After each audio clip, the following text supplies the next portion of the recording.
What is going on, you guys? It is Dollar Cost Crypto here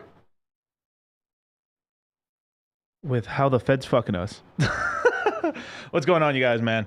I'm doing a solo show today. I'm going to be talking about kind of what my thoughts on the market, as well as kind of showing you guys what the Fed's kind of talking about. Jerome Powell had like a pretty interesting interview about the economy that I kind of want to go with it, kind of play by play with you. I don't know if we're going to get the entire thing, but the first half is really good of the actual conversation and stuff. But shout out to my boy, shout out to Crypto Boogie, man, Chase, what's going on? J-Man, Angry Twinkie, Black Label Expact, Hanging Laundry, Marsilio, MJ, and Baron Von Crypto, man. What's going on, you guys? Let's go. Blue Jay, baby. Hit the like button, subscribe, hit the notification bell, man. We'll get this thing started, man. But yeah, man, a lot of crazy things have happened today and stuff. Like, actually, something really crazy happened last night. Shout out to my boys, Fresh and Fit. Shout out to Myron and Fresh, man. They just hit 1 million subs. Shout out to the boys, man. Sheesh. Shout out to them, dude. They hit 1 million subs today. They're doing their 1 million sub view, I think, video today, and as well as they're going to do like a big, like 1 million subscriber party as well, influencer party. So I was like, oh, that's pretty cool. So shout out to them, man. Hopefully having them on really soon. But man, what's going on in the chat, man? What's going on? Hex Jesus, larger in charge. Hex Jesus, do you think Jerome Powell will be fired? No, I don't think so. Smash them likes. Hex Glenn, fire. And then Jet Esquire with more fire. Yeah, but shout out to Fresh and Fit, man. Shout out to them, dude. They hit 1 million subs, man. That's crazy, man. There's only so many channels in the world that get to do that, and they're one of them. So congrats to them, dudes. Jet Esquire, where's Charlie? In parts unknown. Not here. Not yet. But yeah, man. So I guess I'll start this off. I wanted to kind of go over what's going on in the market. Like, so you can share my screen right here on Nomics. So far right now with the so the Fed obviously increased the federal funds rate by 75 basis points. So they just made it just a tad bit more expensive. So on average, it'd probably be like, in terms of how much more expensive it would be to get a house, as well as credit cards and everything like that, we're looking at probably 1% to like 0.25% in terms of like how much more expensive the loans are going to be, just because if they increase the rates by 75 basis points, they obviously got to charge a VIG on that, on top of that. So you're at least going to get a quarter 25 basis point increase to another 50 basis point increase on top of the 75 that they just did when you're going out in the market trying to get money and stuff. So obviously Bitcoin's down very slight right now. Ethereum's down about almost 3%. Tether's below $1. Oh my God, sacrosanct. What's going on? And actually, one of the bigger losers today was actually Hex. Actually, Hex is down 13%. I guess maybe people were trying to trade the news or something like that, but yeah, it was at like 4.4 cents, like even last night, and right now we're at 3.8 cents. So that sucks, but it just is what it is. But kind of expected, honestly. I've been saying it for a while that I do think sort of like the buying of Hex and stuff from the God Whale, I think was basically not a ploy, but basically a way to kind of get Hex to a higher token price. That way, if it came down, it could keep the 3 cent level, which is pretty cool. So worst case scenario, we're probably heading towards like 3.1 cents unless we get some really bad news. We did have some FUD over the weekend that the Hex movie was going to come out in 2024. That was a typo. It's still coming out in 2023, I believe, in Q1. But there was like a lot of people losing their shit, and Kinetics was asked on Twitter whether that was true or not. He said no, that's a typo. It's coming out in 23. The movie, the Hex Highest of Stakes movie, just finished the orchestra piece recently, just in the last day or so. So once that's done, now it's about basically distribution and getting it on the right network, like Netflix or any of these other large distributors of content and stuff. So pretty cool, man. I can't wait for that movie to come out. I think it's gonna be very bullish for the price of Hex, but I do believe just because how long things are gonna take, it's going to be more of a 2020, yeah, it's gonna be like a 2023 Q1 sort of deal. So yeah, you could take the screen down. Yeah, but shout out to you guys, man. I want to say hi to the guys in the chat right now. What's going on? Yeah, J-Man market's not looking healthy. Hell no, man. How screwed is the UK? Very. Market not looking good. Bang bang moon gang. What's going on, Art? Woo, Cobra baby, let's get it. Jet Esquire, it's time, ladies and gents. Pedro Lizamada with the bang bang. Do you think the lows are in? I think the lows are in for the lows we got earlier this year. Yes, the lows are in for this year. Doesn't mean the prices can't go down. I think we are going to get the prices down a little bit in December. I actually think November is going to be not bad for the prices. We might actually even go up in November, but I actually can see prices going down in December. Now, in terms of new lows, if they're going to happen, I do believe they're going to happen in the first quarter. So that's kind of what I'm seeing right now. But that's just but in terms of the lows, now I do think because crypto is really the first thing that went down, we are going to be the first thing that's up, right? As well as you can have coins and sort of things that happen that can just pump regardless of the market, right? Like Elon buys Twitter, and then now magically we get Doge pumping a 2x plus and still holding on to a decent amount of its gains and stuff, just because. If Elon implements Dogecoin or Bitcoin into Twitter and stuff, which at some point I think he will roll out. I mean, it's all a net positive. So Elon buying Twitter is probably one of the better things that's happened for crypto. But I've also got like I wouldn't be shocked that he just goes like, oh, I don't like Doge anymore, and damn, that Doge gets nuked. So that would suck. But so I want to show you guys a little video right now with of Jerome Powell from earlier today and stuff like that. So if you share the screen for a second.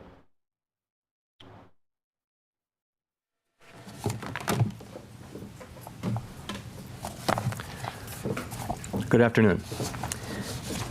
My colleagues and I are strongly committed to bringing inflation back down to our 2% goal. We have both the tools that we need and the resolve it will take to restore price stability on behalf of American families and businesses. Price stability is the responsibility of the Federal Reserve and serves as the bedrock of our economy. Without price stability, the economy does not work for anyone. In particular, without price stability, we will not achieve a sustained period of strong labor market conditions that benefit all. Today, the FOMC raised our policy interest rate by 75 basis points, and we continue to anticipate that ongoing increases will be appropriate. We are moving our policy stance purposefully to a level that will be sufficiently restrictive to return inflation to 2%. In addition, we're continuing the process of significantly reducing the size of our balance sheet. Restoring price stability will likely require maintaining a restrictive stance of policy for some time. I will have more to say about today's monetary policy actions after briefly reviewing economic developments. Interesting. So they raised rates 75 basis points. Shout out to the boys who decided not. So I'm actually really like, if you told me if this was like DCC from earlier in the year, I would have said that they probably wouldn't have raised it in November. But as we got closer to the space, I was like, oh no, Jerome Powell don't give a single fuck. Bro, he's Billy Badass out here, man. I mean, he's literally like, he's actually extremely worried about the inflation rate.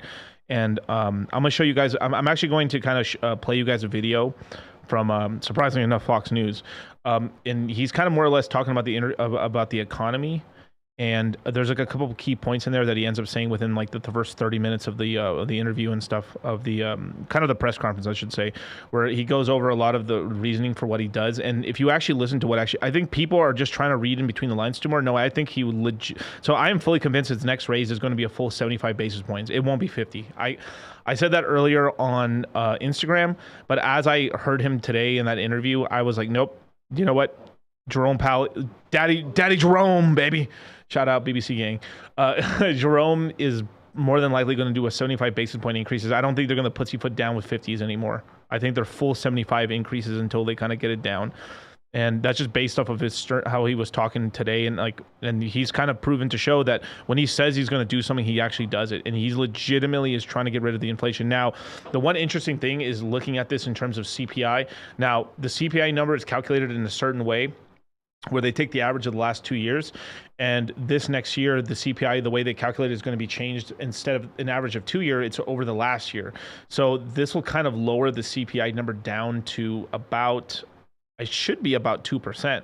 We'll have to jump. So maybe with that final changing, because of how they calculate the CPI numbers, they may do one further increase and then kind of leave it from there and not increase anymore. But I am seeing at least another 2 more increases from the Federal Reserve of like 75 basis points. I don't think they're going to soften to 50.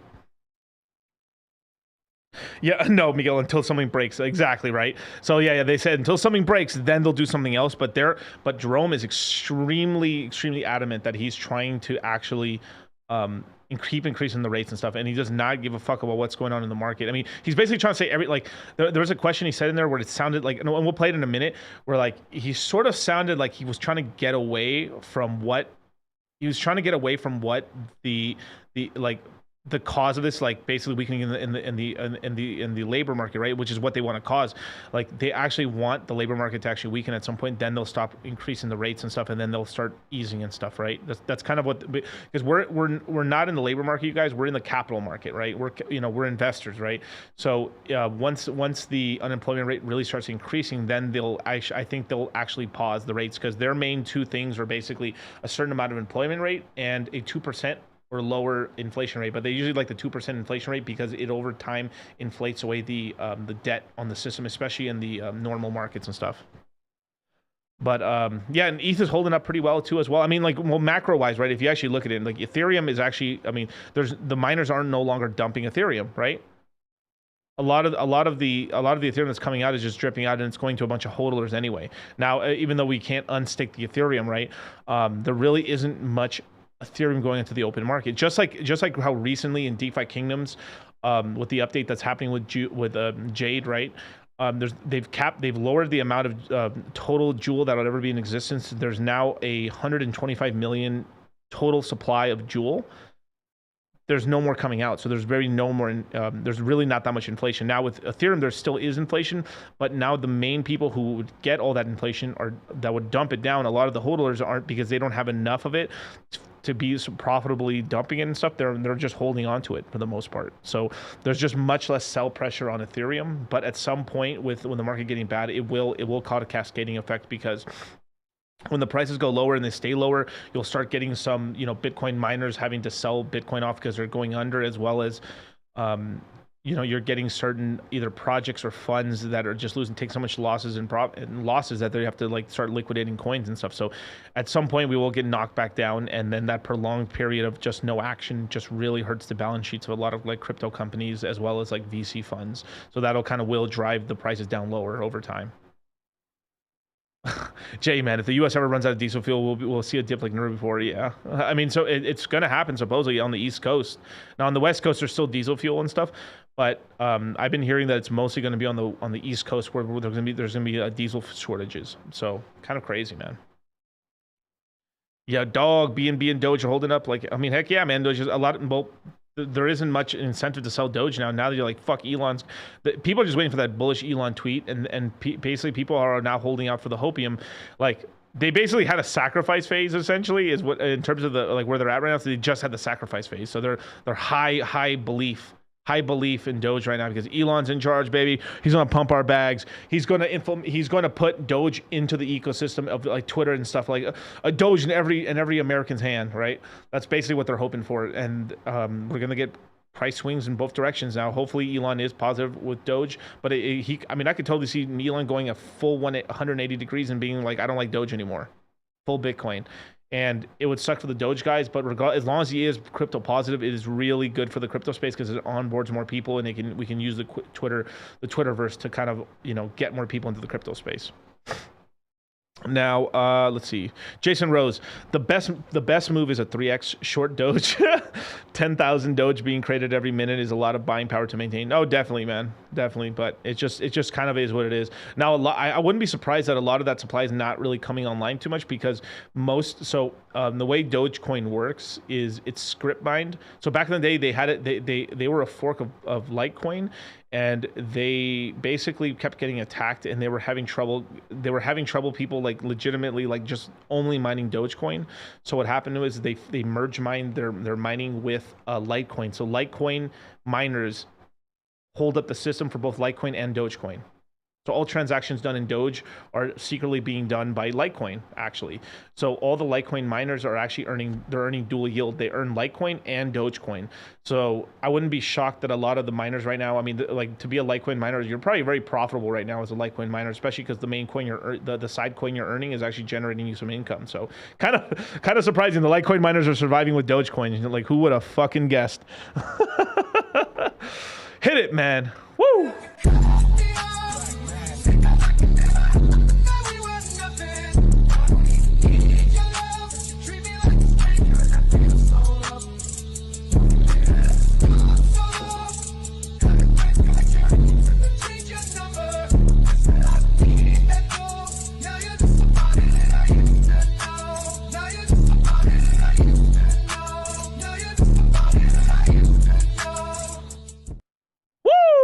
Dropping some Litecoin pills and shit. Shout out to Litecoin Moses, dead and gone, but he's still in here somewhere. I was Dogecoin Muhammad, Litecoin Moses, Hex Jesus, baby. Dollar cost crypto, baby. Man of many names. Give me it all, baby. Now, Wealth Builder, Hex Jesus, do you think that we'll go to sub 3 cents? I got 12,000 coins at 3 cents before the pump. Do you think we'll go to sub 3 cents? I'm sorry.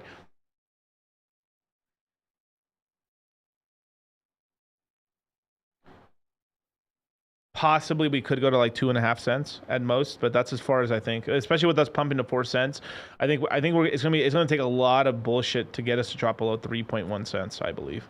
So. And then on top of that, we got the Hedron stuff coming up as well. So kind of interesting. We got a lot of cool, interesting sort of things happening in the space right now. But thoughts on the RH lawsuit in South Carolina? A bunch of bullshit. The guy's suing for like $1,800. It's a horseshit like lawsuit, bros. Trust. Yeah. Jerome Powell pivoted today, except he pivoted from interest rates to let us know that we are going in for a hard landing. The window is soft landing is closing. Yeah, basically. Yeah, yes. Tail 7's correct. The lawsuit is a complete joke. It's over 1,800. Dude, there's been like FUD after FUD after FUD. The lawsuit. Oh no, now the Hex movie's coming out in 20. Like, people are like grasping for straws. Like, it's just people wanting the Hex price to go down. They just want any little fucking bad news right now. You guys, it's all horseshit. We're fine. Just calm your tits. Everyone, like, if this is your first time in this kind of a market, welcome. Welcome, ladies and gentlemen. Welcome to the fucking shit.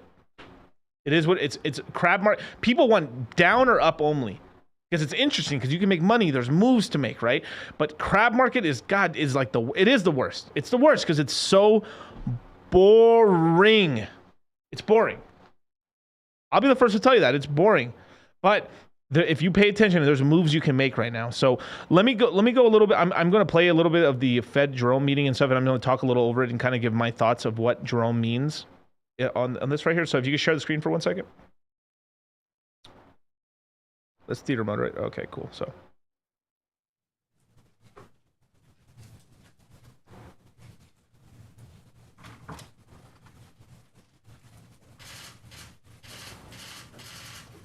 Look at him. Commander of the army. Lord of dollars.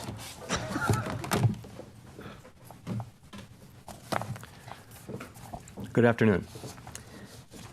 My colleagues and I are strongly committed to bringing inflation back down to our 2% goal. We have both the tools that we need and the resolve it will take to restore price stability on behalf of American families and businesses. Price stability is the responsibility of the Federal Reserve and serves as the bedrock of our economy. Without price stability, the economy does not work for anyone. In particular, without price stability, we will not achieve a sustained period of strong labor market conditions that benefit all. Today, the FOMC raised our policy interest rate by 75 basis points, and we continue to anticipate that ongoing increases will be appropriate. Did you guys hear that right there? So he said, we just dick slapped you in the face, and we're going to continue to slap you in the face. There's going to be more increases, motherfuckers. Only red, down only, bear market.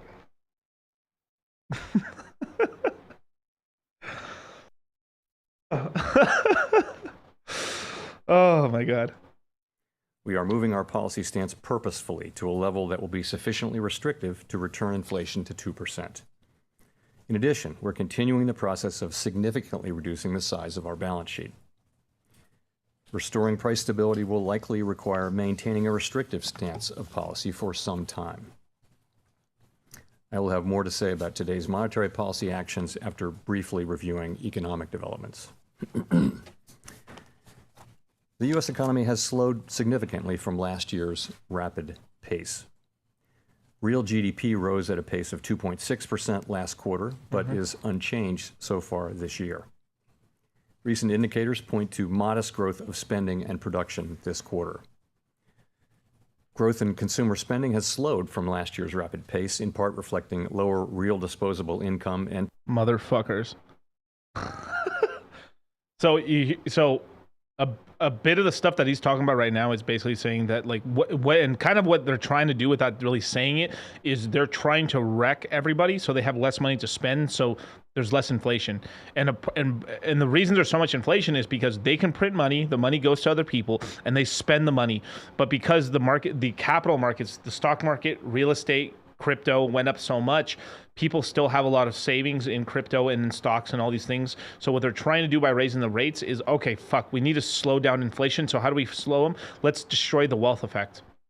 And what the wealth effect is when these capital markets are really going up, because you feel richer, even though you don't cash it out, you will spend more because, man, I got it in the bag. I just made $1 million in crypto, baby. Fuck, I'll fuck off 100,000. Woo! But when your portfolio goes down to $250,000, you're like, I'm probably gonna fuck off 15 grand. So the guy went from like spending 100,000, 10% of the portfolio, to now like they're spending 15,000, which is actually smaller. So it's like when your portfolio is going up, people feel really fucking bullish and they start spending and investing dumbly and doing all kinds of crazy things. And all that spending ends up going to the strip clubs, the fucking movie theaters, you know, I mean, everywhere you spend, right? But like this money permeates through the economy because people who make that kind of cash start spending, buying Rolexes, cars, it goes throughout the economy. And what's going on is that the regular consumers are like losing spending power and stuff, but they've always been kind of cucked out. But what they're trying to do is they're trying to like hurt the 1%, and as well as basically the people any of the normal people who made any profits in the crypto market, stock market, and real estate, to hurt them right now. So they stop spending as much, so the inflation number goes down, is what they're trying to do. Tighter financial conditions. Activity in the housing sector has weakened significantly, largely reflecting higher mortgage rates. And dude, this is going to take forever, but it's going to be a long stream, you guys. But So that's another thing that they're doing right now. By them raising the rates, they're happy. So the thing is real estate is the slow moving animal, right? It moves real slow, right? But when it pumps up, it pumps up high, and it takes a while. Even if things are bad, it takes a while for it to essentially top out, right? So now it's out here now, and now it's starting to come down. So what's going on is because the rates, it's getting so right now the rates because of the current increase, we're somewhere between 7 to 8% to get a house with good credit. So I mean, this is something even Valuetainment said recently, you know, Pat, that the rates are going to head towards like 10% to get a house, and this is with like decent credit, 700 credit score or more, right? So it's going to cost 10% on that on a 30-year fixed. That's wild, bros. I can't even think. What was it like early 80s? We may have had rates that high. I can't recall, to tell you the truth. Like probably not in my lifetime for the most part. Now, this is another way they can destroy the wealth effect. Now, the real estate thing is going to take. This is why I've been saying the low, and then this is something me and Swerve have been saying for a minute now, that we're kind of like really going back and forth, because I really trust Swerve, the dip and stuff, when it comes to, you know, his take on real estate and stuff, because he's been a real estate investor far longer than I have, or Charlie has, and we were kind of just like playing around and toying with the idea where could possibly be the low for the housing market, right? And then more than likely we're looking at kind of like Q1 of 2024, just because it's such a slow moving animal, and we're probably looking at an additional 20-25% down in the housing prices. But if it ends up being a little lighter, it'll be like 15 to 20% from current prices, which it still is up in gains if you look at it towards like 2009 levels and stuff from housing prices, but still it will significantly go down. So like, let's just say something local here in Vegas, right? Like a local house somewhere in like Somerville, right, was probably peaking out at like $800,000 to $900,000. So we're probably looking at it touching maybe like high 600s to like low 700s in terms of how much of a retracement it does. Still significant, right? But it's not a complete collapse down where like a $800,000 house goes to like 400 grand. That's not happening, you guys, unless we get like straight up thermonuclear war or something crazy like that. But that is they are trying to destroy the wealth effect. And by doing that, it's going to like cost people. It's going to cause a saving glut in some of the larger, more richer, affluent houses and stuff, and people who have investments, and they're not going to spend as much. And this is the sad thing: is regardless of not, it hurts everybody, but it really hurts the people, you know, normal people, the normal middle class and the lower middle class that are trying to work their way up, because it's lessening opportunities, and money gets tighter, so they won't be able to try to expand and make businesses. So this really sucks that they're doing this for you guys. Higher interest rates and slower output growth also appear to be weighing on business fixed investment. Despite the slowdown in growth, the labor market remains extremely tight, with the unemployment rate at a 50-year low, job vacancies still very high, and wage growth elevated. Now, let me say one more thing about that. This is going to be a long one, you guys. Let me say one more thing about that, right? So the unemployment numbers are total bullshit. The unemployment numbers are lies, complete lies. The unemployment rate is much higher than the report. Any data the government gives you is almost totally, I can damn near tell you with like almost 100% certainty, it's wrong. But since it's sort of like how you're weighing yourself on a bad scale. If you track it over a long period of time, you can tell if you are losing weight, because the number is going down, right? Or the number is going up, but the numbers are wrong. They're not counting people who just basically, they keep trying. Imagine like you're a person that got like laid off, couldn't find a job, and you couldn't find a job. Eventually, after a while, they stop counting you because you couldn't find a job. You can still want a job, but because you can't get the job, you are counted out of the unemployment number, because basically you're not fit to work, basically. It's so crooked. It's so cooked.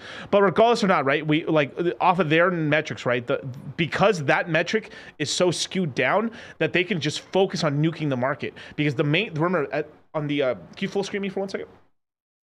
So the way they look at the market, right? The Fed's teeter-tot, right? The Miguel Bows of the Fed, right? Is basically unemployment rate being low, and an inflation rate being at 2%. So they're always playing this game of like, okay, we got to keep the market in this. Like, if the market's like low, if the best thing would be inflation rates at 2% or 1%, and then the labor market's super strong.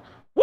woo, we're doing good, you guys. And then the debt levels, and then from there they look at other things, right? So like, because you could have both those things going like that, but as soon as like the inflation one starts going up, oh shit, they have to raise rates. And then by raising rates, eventually that trickles down into increasing unemployment. And then like, oh shit, and then they start lowering the rate. So it's this constant game of playing this back and forth like the ocean.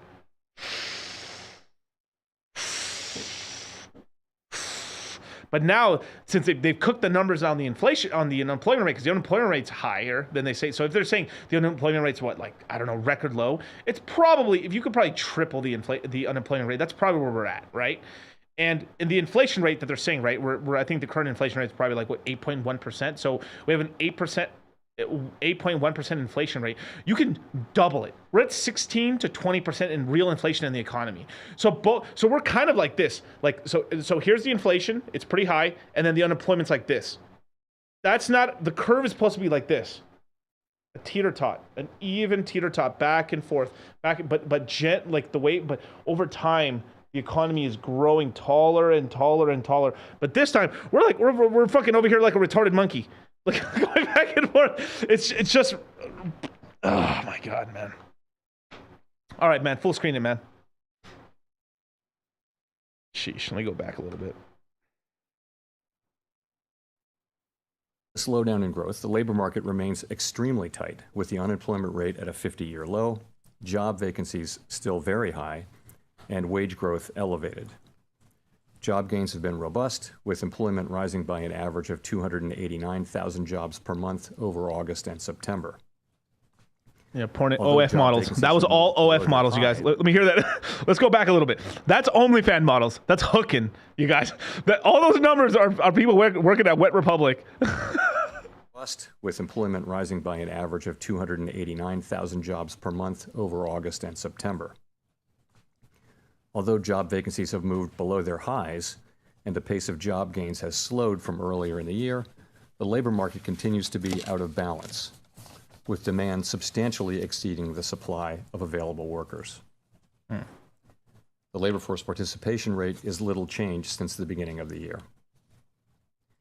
Inflation remains well above our longer-run goal of 2%. Over the 12 months ending in September, total PCE prices rose 6.2%, excluding the volatile food and energy categories. Core PCE prices rose 5.1%. And the recent inflation data again have come in higher than expected. Price pressures remain evident across a broad range of goods and services. Russia's war against Ukraine has boosted prices for energy and food and has created additional upward pressure on inflation.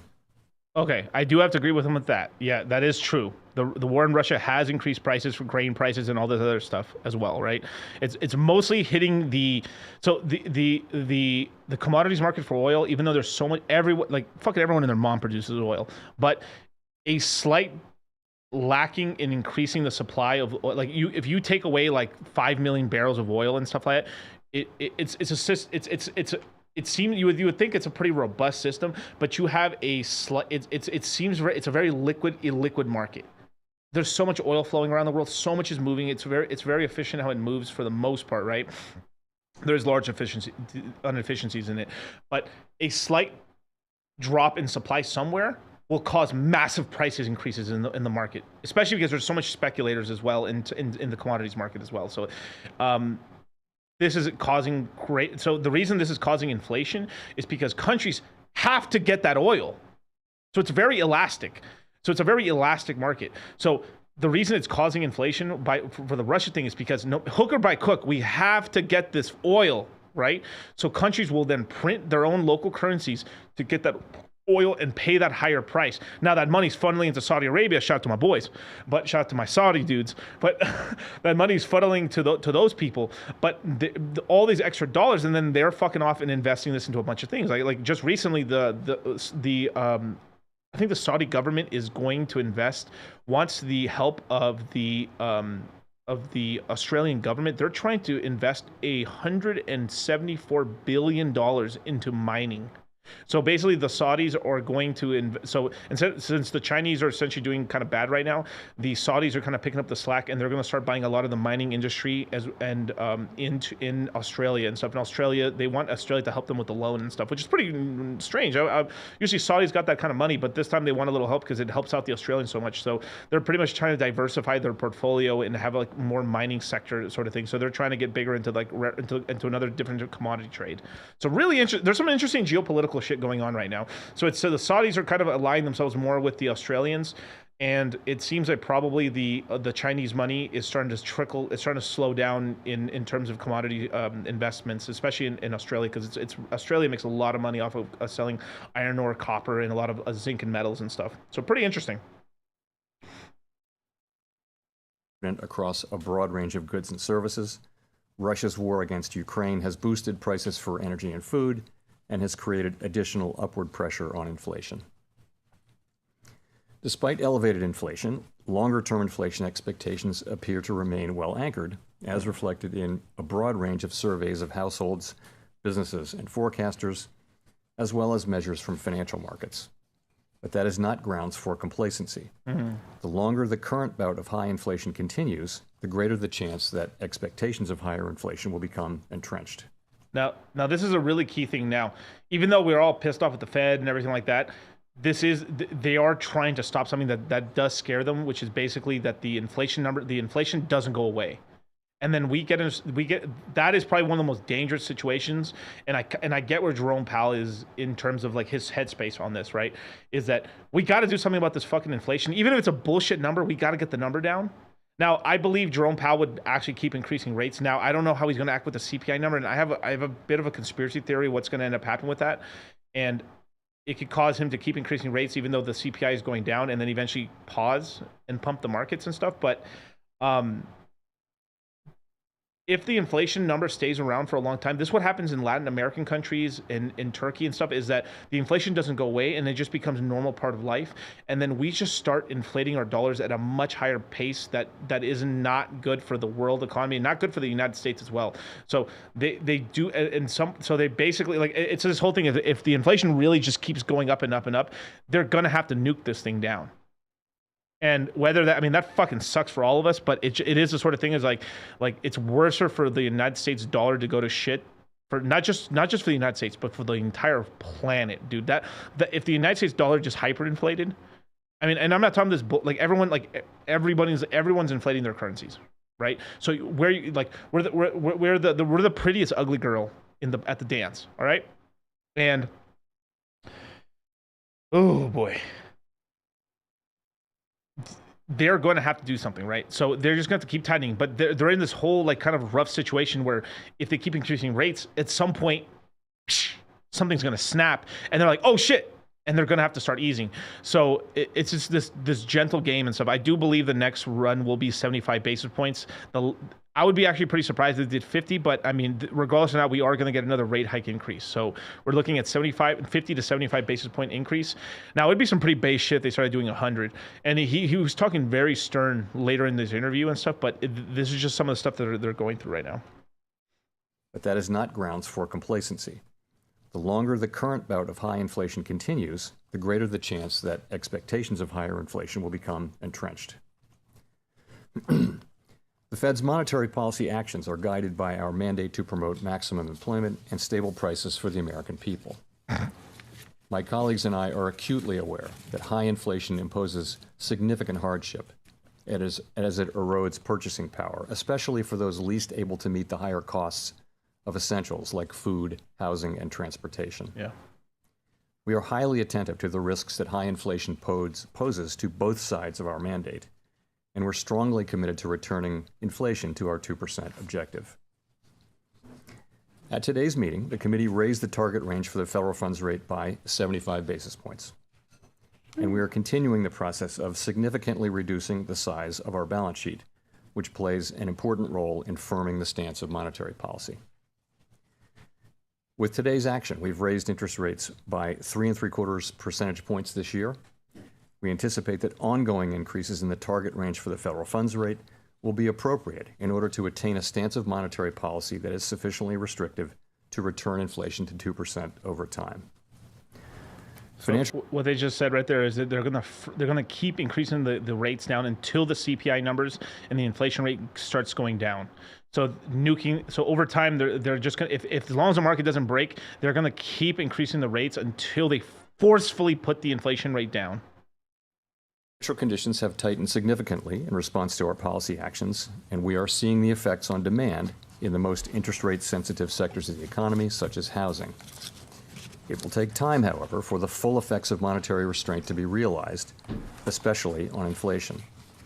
That's why we say in our statement that in determining the pace of future increases in the target range, we will take into account the cumulative tightening of monetary policy and the lags with which monetary policy affects economic activity and inflation. At some point, as I've said in the last two press conferences, it will become appropriate to slow the pace of increases as we approach the level of interest rates that will be sufficiently restrictive to bring inflation down to our 2% goal. There is significant uncertainty around that level of interest rates. Even so, right there, what he just said right there was like, I know we said we're going to fucking slow it down after a certain point, but don't get your fucking hopes up because we haven't even hit that level yet because we haven't tamed this bitch. So calm your tits, market. So he's basically trying, like what he's trying to kind of gently say is basically, I want you guys to dump a little bit more and stuff. Don't start pumping the market because like you think we're going to start like softening the rates. We're not going to soften the rates yet. We want the market to go down because we want inflation to go down. We still have some ways to go. And incoming data since our last meeting suggests that the ultimate level of interest rates will be higher than previously expected. Our decisions will depend on the totality of incoming data and their implications for the outlook for economic activity and inflation. We will continue to make our decisions meeting by meeting and communicate our thinking as clearly as possible. We're taking forceful steps to moderate demand so that it comes into better alignment with supply. Our overarching focus is using our tools to bring inflation back down to our 2% goal and to keep longer-term inflation expectations well anchored. Reducing inflation is likely to require a sustained period of below-trend growth and some softening of labor market conditions. Boom. Boom, what the fuck did I just say? Damn, dude, I gotta hear that again. That was wild. Like, you see how they say that? Like, there is literally people, their entire job is basically just to, he like, a lot of the times the Fed would say the same thing over and over, like from meeting to meeting, but just change 2 or 3 words in the speech. And those 2 or 3 words mean a little bit more negative or bullish. Back down to our 2% goal and to keep longer-term inflation expectations well anchored. Reducing inflation is likely to require a sustained period of below-trend growth and some softening of labor market conditions. Right there, that's the softening. They mean wrecking of the labor market. Right? This is what me and Swerve, I was kind of like, I was kind of like picking on like Swerve and stuff. I mean, we're just fucking around having fun. But I was telling him, he's like, so I mean, Swerve's right about this, is because the ultimate thing is that they're like your dollar, but you're like, all right, your dollars are inflating, which people can sort of handle. They're like, oh, the dollars are inflating because it's a silent stealer. But if they took your job, they take your job away, you're gonna be in the streets fucking mad, right?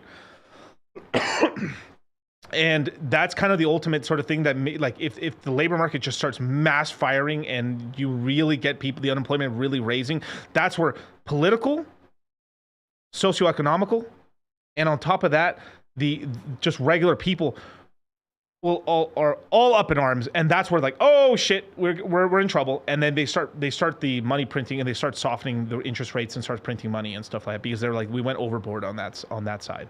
So they're basically indicating like we want people to lose their jobs, and we're willing for the growth of America to slow down and people lose jobs so we can save the purchasing power of the dollar. Damn. Restoring price stability is essential to set the stage for achieving maximum employment and stable prices in the longer run. The historical record cautions strongly against prematurely loosening policy. Yep. We will stay the course until the job is done. Yeah, that whole 15, 20-second segment right there is like some of the hardest stance I've ever heard him say. I mean like that is like pretty bullshit. Like the last person that I've heard really talk like that was maybe in terms of like how committed they are to something in the Fed has been probably the last one was Ben Bernanke, and before that was more than likely Alan Greenspan in terms of just, well, actually Alan Greenspan in terms of the put originally in the 80s, and then from there he kind of like softened up on how he was talking about it. And then before that, the last person that was like, I'm gonna nuke this shit was basically shout out to what's his name?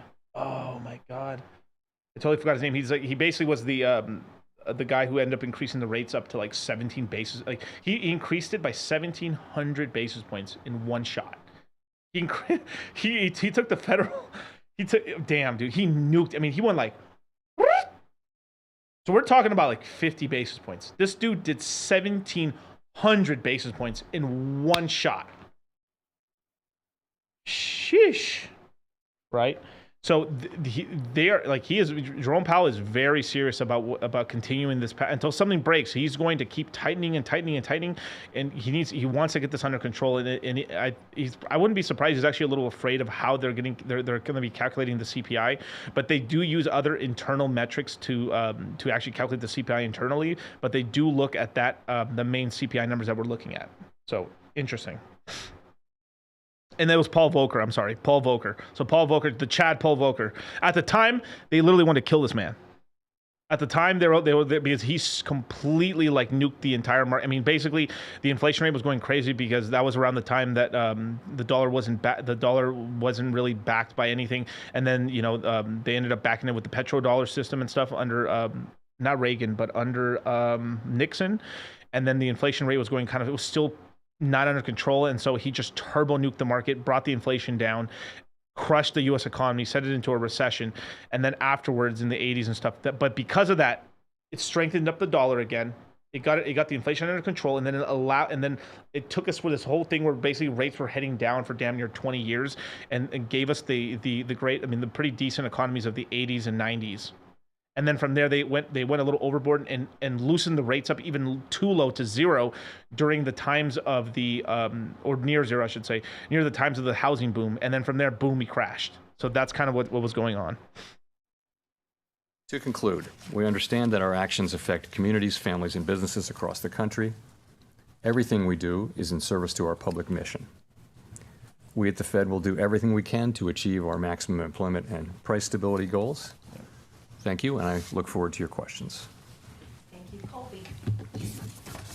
So I'm going to wreck the market. And Thank you. yeah. Colby Smith with the Financial Times. On the Kathy. need to slow the pace of rate increases at some point, is a downshift contingent on a string of better inflation data specifically between now and, let's say, the December meeting?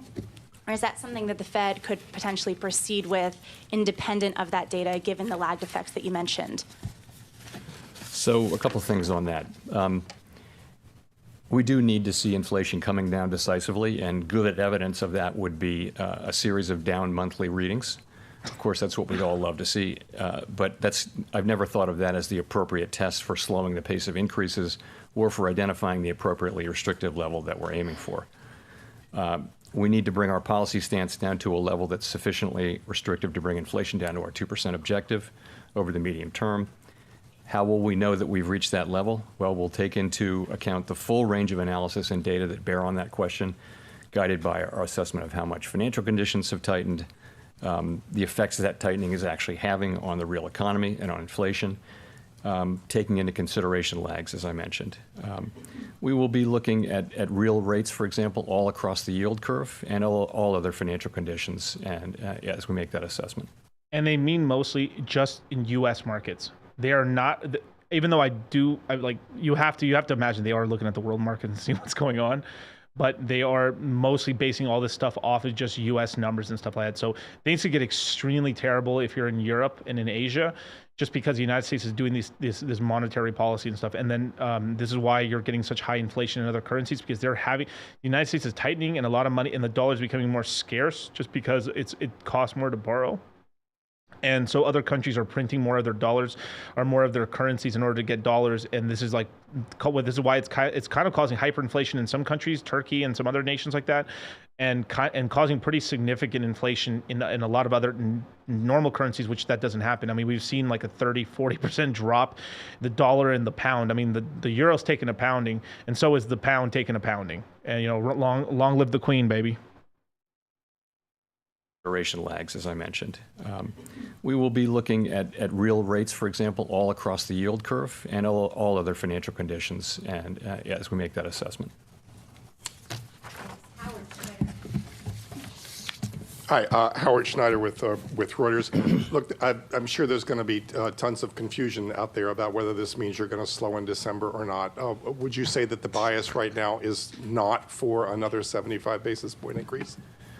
So what I want to do is put that question of pace in the context of our broader tightening program, if I may. Listen here, fool. We are not slowing down. We are going to wreck you at 75. Don't even get it out of your fucking head. It is not 50 points. It is not 25 points. It is 75 basis points. That's basically what he's saying in a nice way. Tons of confusion out there about whether this means you're going to slow in December or not. Would you say that the bias right now is not for another 75 basis point increase? So what I want to do is put that question of pace in the context of our broader tightening program, if I may, and hit to talk about the statement language along the way. So I think you can think about our tightening program as really addressing three questions. The first of which was, and has been, how fast to go. The second is how high to raise our policy rate. And the third will be eventually how long to remain at a restrictive level. So on the first question, how fast to tighten policy, it's been very important that we move expeditiously, and we have clearly done so. Yeah. We've moved 3.75% since March, admittedly from a base of 0. It's a historically fast pace, and that's certainly appropriate, given. And that's two Fed chairmans of like 0% for the United States. That is like that is the longest period of time we've ever basically been at 0. And he's like, yeah, I know we're raising crazy, but we're like raising from fucking zeros, homie, like nothing. So it's like admittedly, like, you know, from fucking 0. Policy. It's been very important that we move expeditiously, and we have clearly done so. We've moved 3.75% since March, admittedly from a base of 0. It's a historically fast pace, and that's certainly appropriate, given the persistence and strength in inflation and the low level from which we started. So now we come to the second question, which is how high to raise our policy rate, and we're saying that we'd raise that rate to a level that's sufficiently restrictive to bring inflation to our 2% target over time, and we put that into our post-meeting statement because that really does become the important question we think now is how far to go, and I'll talk more about that. We think there's some ground to cover but before we meet that test, and that's why we say that ongoing rate increases will be appropriate. And as I mentioned, incoming data between the meetings, both the strong labor market report, but particularly the CPI report, do suggest to me that we may ultimately move to higher levels than we thought at the time of the September meeting. That level is very uncertain, though, and I would say... Yo, so there... Whoa, that is... Woo, I gotta hear that again. That is wild. So they're talking about, like, I know we had said maybe possibly softening, but now we're actually looking into higher levels and even higher levels than we had originally thought. So that brings up like 75 and a full 100 basis point increases to kind of get this thing down. Holy shit. Wow, dude. Wow. I got to hear that again. Question we think now is how far to go, and I'll talk more about that. We think there's some ground to cover but before we meet that test, and that's why we say that ongoing rate increases will be appropriate. And as I mentioned, incoming data between the meetings, both the strong labor market report, but particularly the CPI report, do suggest to me that we may ultimately move to higher levels than we thought at the time of the September meeting. That level is very uncertain, though, and I would say, you know, we're going to find it over time. Of course, with the lags between policy and economic activity, there's a lot of uncertainty. So we note that in determining the pace of future increases, we'll take into account the cumulative tightening of monetary policy as well as the lags with which monetary policy affects economic activity and inflation.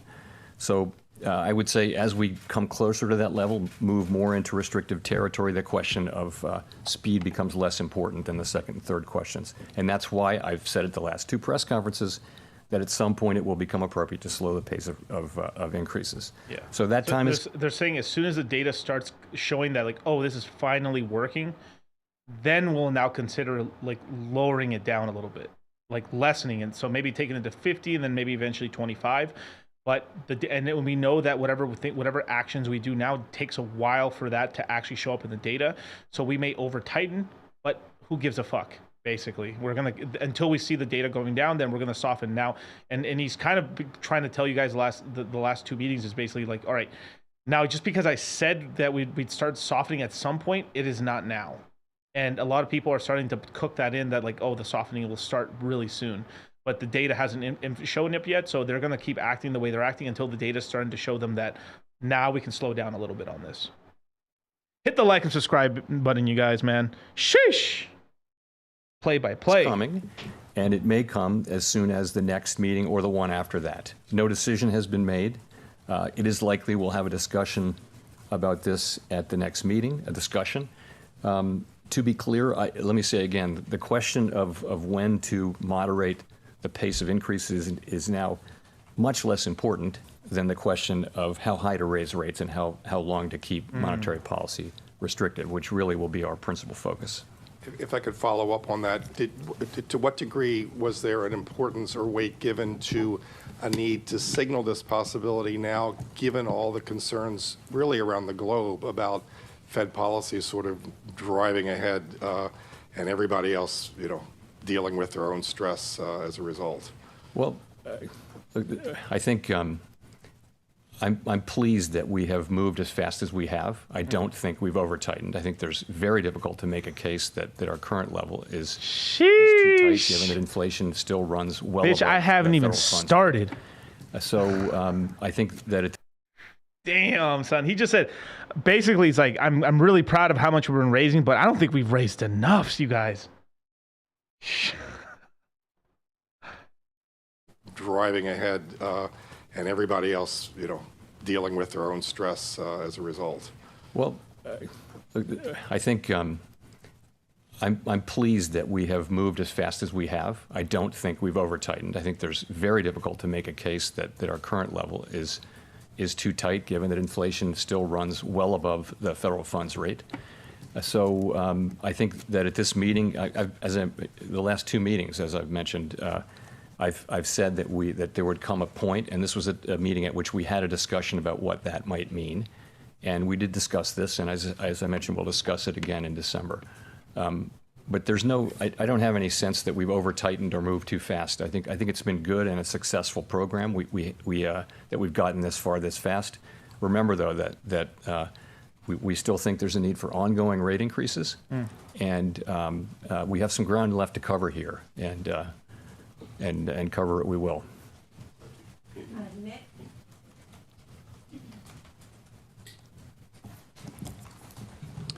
Nick Tamaros of the Wall Street Journal. Chair Powell, core PCE inflation on a 3 or 6 month annualized basis and on a 12-month basis has been running in the high 4s, close to 5%. Is there any reason to think you won't have to raise rates at least above that level to be confident that you are imparting enough restraint to bring inflation down? So this is the question of does the policy rate need to get above the inflation rate? And I would say there are a range of views on that. That's the classic Taylor principle view. But I would think you'd look more at a forward-looking measure of inflation to look at that. But I think the answer is we'll want to get the policy rate to a level where it is where the real interest rate is positive. We will want to do that. I do not think of it as the single and only touchstone, though. Right. I think you put. So that was a really interesting question. So just to break that down, basically is like as you keep increasing the Fed's fund rate, and then the CPI. Can you full screen me for 1 second? So as we keep increasing the rates up and up and up, and the CPI finally starts going down, at some point they'll reach sort of like equilibrium level, and at that point, do you think it would be cool to stop raising rates? And he said, no, we actually want the CPI to actually go a little bit below that, so there's actually the Fed's fund rate's actually making money. So when the CPI is this low, and then the Fed's fund rate is this high, that means people who are in the bond market are actually making money above inflation. So you're actually making money in bonds. So if you, let's just say you locked in a 10% bond or something, I mean, I know that's a crazy number, but like 10% 30-year fix, right? And then the inflation rate's like 3%, you're making 7%, you're making 10% a year on that money, but you're making 7% ahead of inflation. So you actually are winning, and you're actually getting wealthier over time. And basically saying like, no, just because it goes parallel, so if they keep increasing 75, 75, 75, so it finally starts, they start meeting each other in the middle like this. Yay, we hit level, you guys. Woo, we can start pumping again. And they're like, no, we might still tighten a little bit. So this can actually finally drop. And then from there, maybe we might lower and start printing money. But if something breaks, obviously, then all rules are thrown out the window. Then from there, they're going to have to, I would probably say they're probably going to keep rates high and just go and print. That makes sense. So let me go back to the beginning of the question. That's pretty cool. Let's see. Reason to think you won't have to raise rates. Let me go a little more back. And cover it we will. Yeah, Gannon with the bonds, man. Sheesh. Actually, let me pause it 1 second. So shout out to my boy Gammon, bro. He's doubling down, bro. He's putting more money down. I think he just said like, I'm throwing more dry powder into these 1-year bonds and stuff that he's putting money into, because he's betting that the rates are going to come down at some point because something breaks, and so he can make some fucking payola, man. Sure, shout out to Gammon, man. The Gammon put, baby. The Gammon put. Ground left to cover here, and cover it we will.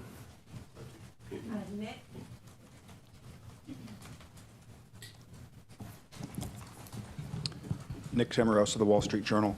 Chair Powell, core PCE inflation on a 3 or 6 month annualized basis and on a 12-month basis has been running in the high 4s, close to 5%. Is there any reason to think you won't have to raise rates at least above that level to be confident that you are imparting enough restraint to bring inflation down? So this is the question of does the policy rate need to get above the inflation rate? And I would say there's on that. That's the classic Taylor principle view. But I would think you'd look more at a forward-looking measure of inflation to look at that. But I think the answer is we'll want to get the policy rate to a level where it is where the real interest rate is positive. We will want to do that. I do not think of it as the single and only touchstone, though.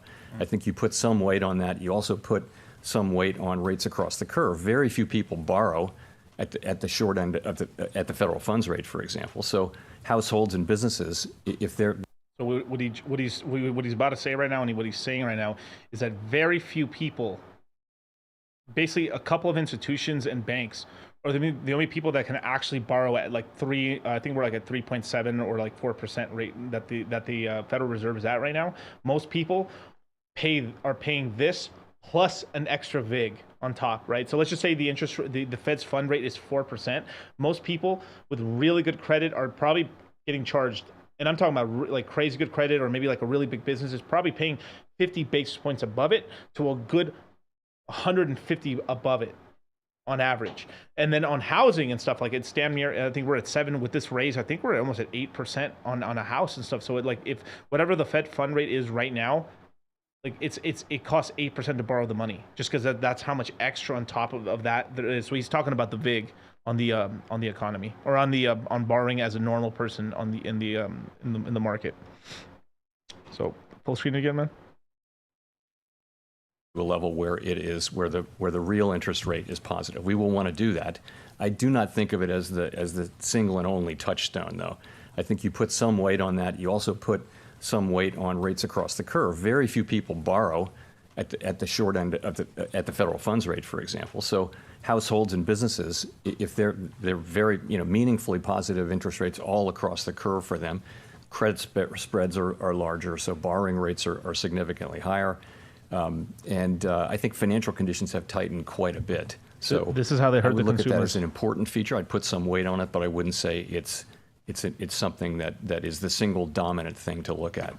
If I could follow up, what is your best assessment or the staff's best assessment right now of the current rate of underlying inflation?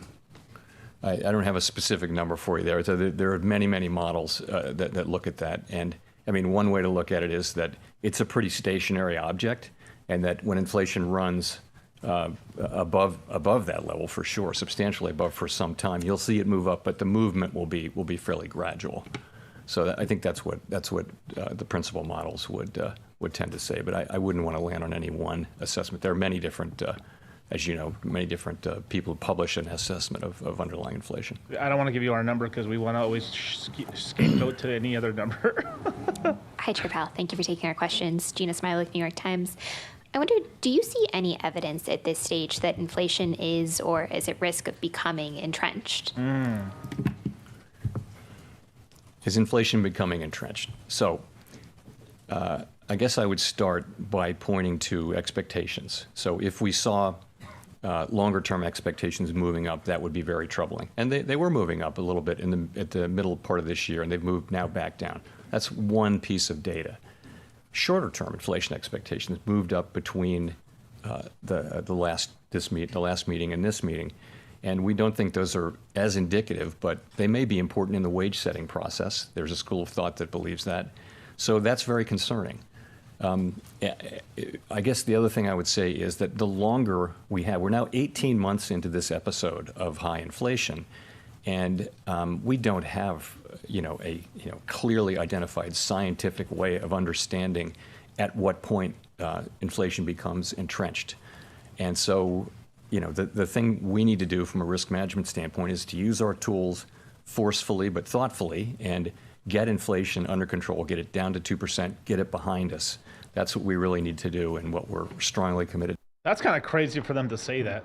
Like, yo, I don't know at what point the inflation becomes entrenched. We don't know at what point that happens, but if it gets too high, we're just going to nuke it down because we're afraid that it can stay around. So that's that whole thing I was telling you earlier, that you can become like Turkey, or you can come to like some sort of like Latin American country or African nation where the inflation just doesn't go away, and there's always this permanent inflation on your currency, and then basically you're gonna head to zero at some point very soon. And they don't know at what point that is. They said that at earlier this year that they were seeing the numbers still pretty high, and then eventually started going down because as people started realizing in equities, and I'm guessing in crypto as well, that like, oh shit, they're actually really serious. There's not going to be no pauses. They're going to keep tightening and tightening and tightening. So he's probably talking about the first Fed raise that they did. Like even I kind of ignored it a little bit and stuff. It wasn't until we saw the second one that I was like, oh shit, and then it was like, oh crap. And it was around the second or third one they did. This is the fourth one I think they've done consecutively, and from that second and third raise they've done, that's when they felt like some of that inflation that was entrenched was actually finally starting to go down, where people were like starting to wake up and going like, oh wow, these guys are actually serious. They're really going to keep raising the rates. Damn it. And then from there, now it's become like, now instead of this market, it's like, when are they going to pause? When are they going to start printing money again? It's now we're in a psychological framework of like, yo, are they going to do 50 or 75? So now we're going to get fucked. We're like, how hard are we going to get fucked? Oh man. And it's all a psychological game basically, because I mean money is psychological. Like all this stuff, money is basically a system of just trust, and like because we all say it has value, it has value.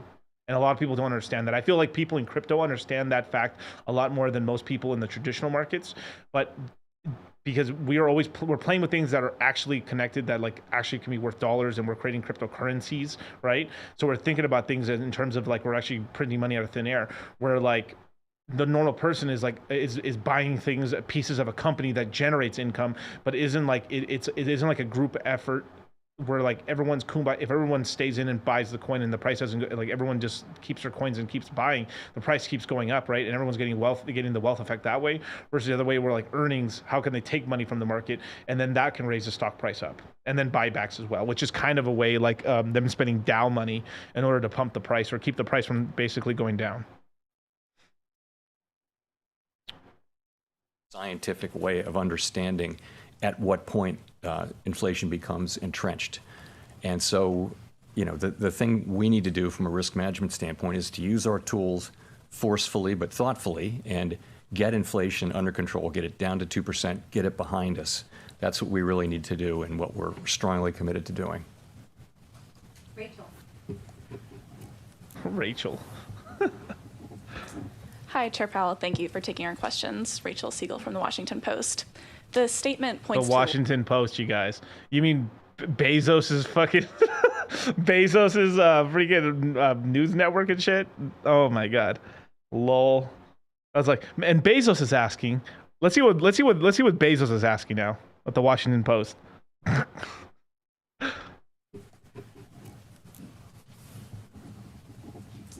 Hi, Chair Powell. Thank you for taking our questions. Rachel Siegel from the Washington Post. The statement points to the lag times. I'm wondering if you can walk us through how you judge those lag effects, what that timeline looks like over the coming months or even a year, and where you would expect it to show up in different parts of the economy. Yeah, so the way I would think about that is it's a commonly, for a long time, thought that monetary policy works with long and variable lags, and that it works first on financial conditions and then on economic activity and then perhaps later than that even on inflation. So that's been the thinking for a long time. There was an old literature that made those lags out to be fairly long. There's newer literature that says that they're shorter. And the truth is we don't have a lot of data of inflation of this high in what is now the modern economy. One big difference now is that it used to be that you would raise the federal funds rate, financial conditions would react, and then that would affect economic activity and inflation. Now, financial conditions react well before, in expectation of monetary policy. That's the way it has moved for a quarter of a century, is in the direction of financial conditions, then monetary policy, because the markets are thinking what is the central bank going to do, and there are plenty of economists. And that's actually really interesting hearing him say that, because what he's talking about is the transition from the news coming to you by newspaper and by word of mouth and maybe the TV at most, to now we're in a digital age, and now because they're getting the information is speeding up so quickly, now people are like, whoa, they're now speculating ahead of time.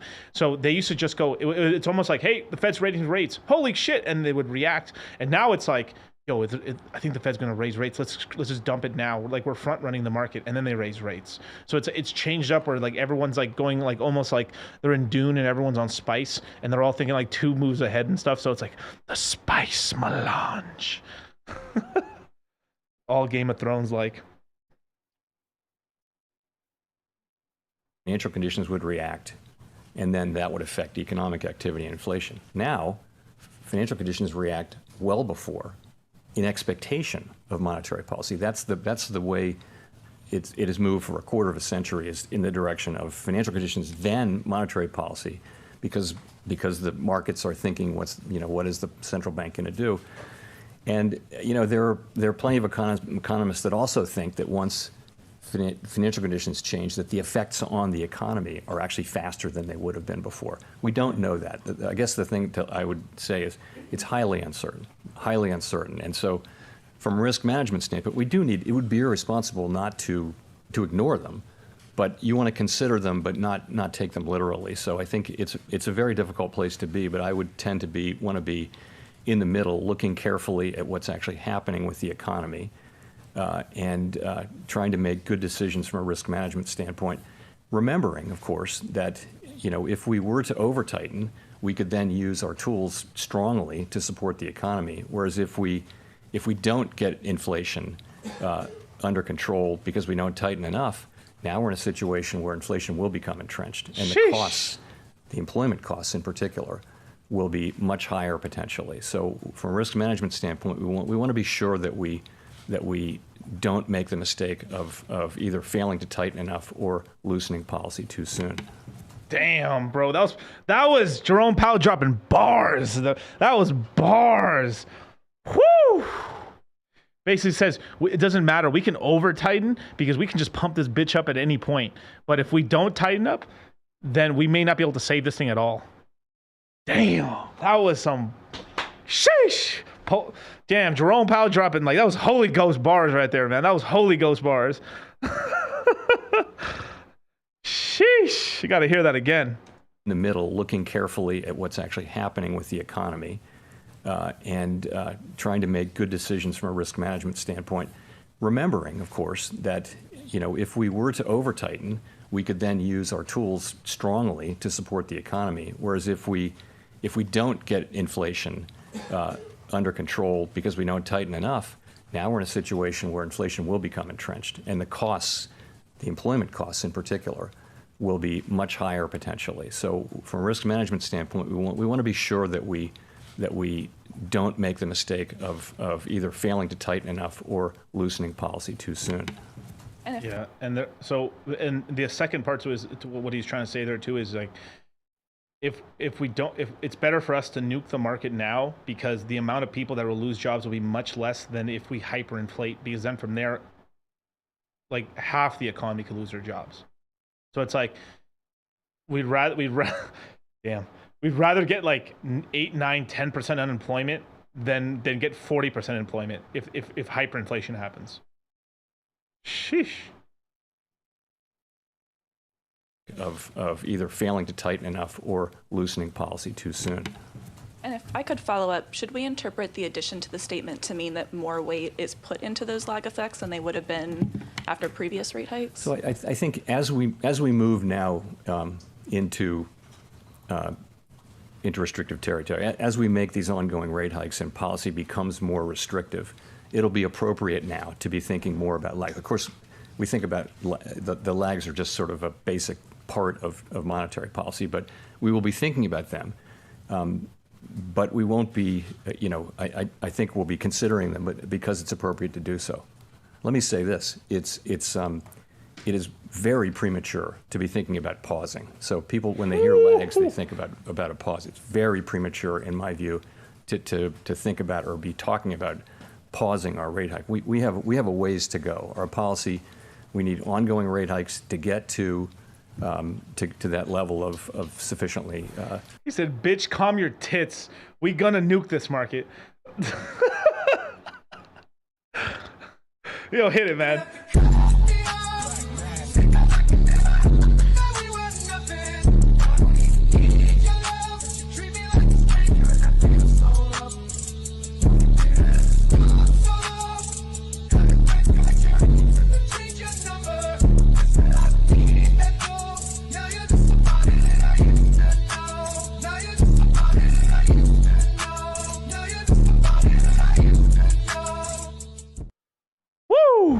Shout out to Baron Von Crypto, man. We're going to party like it's 1970s and break some shit. That's right, you guys. Woo. All right, man. Full screen this again, man. That is Jesus, man. That was he pimp slapped that chick. He's like, "Yo, calm your tits. We are nowhere near pausing this stuff." The lags are just sort of a basic part of monetary policy, but we will be thinking about them. But we won't be, I think we'll be considering them, but because it's appropriate to do so. Let me say this: it is very premature to be thinking about pausing. So people, when they hear lags, they think about a pause. It's very premature, in my view, to think about or be talking about pausing our rate hike. We have a ways to go. Our policy, we need ongoing rate hikes to get to that level of sufficiently.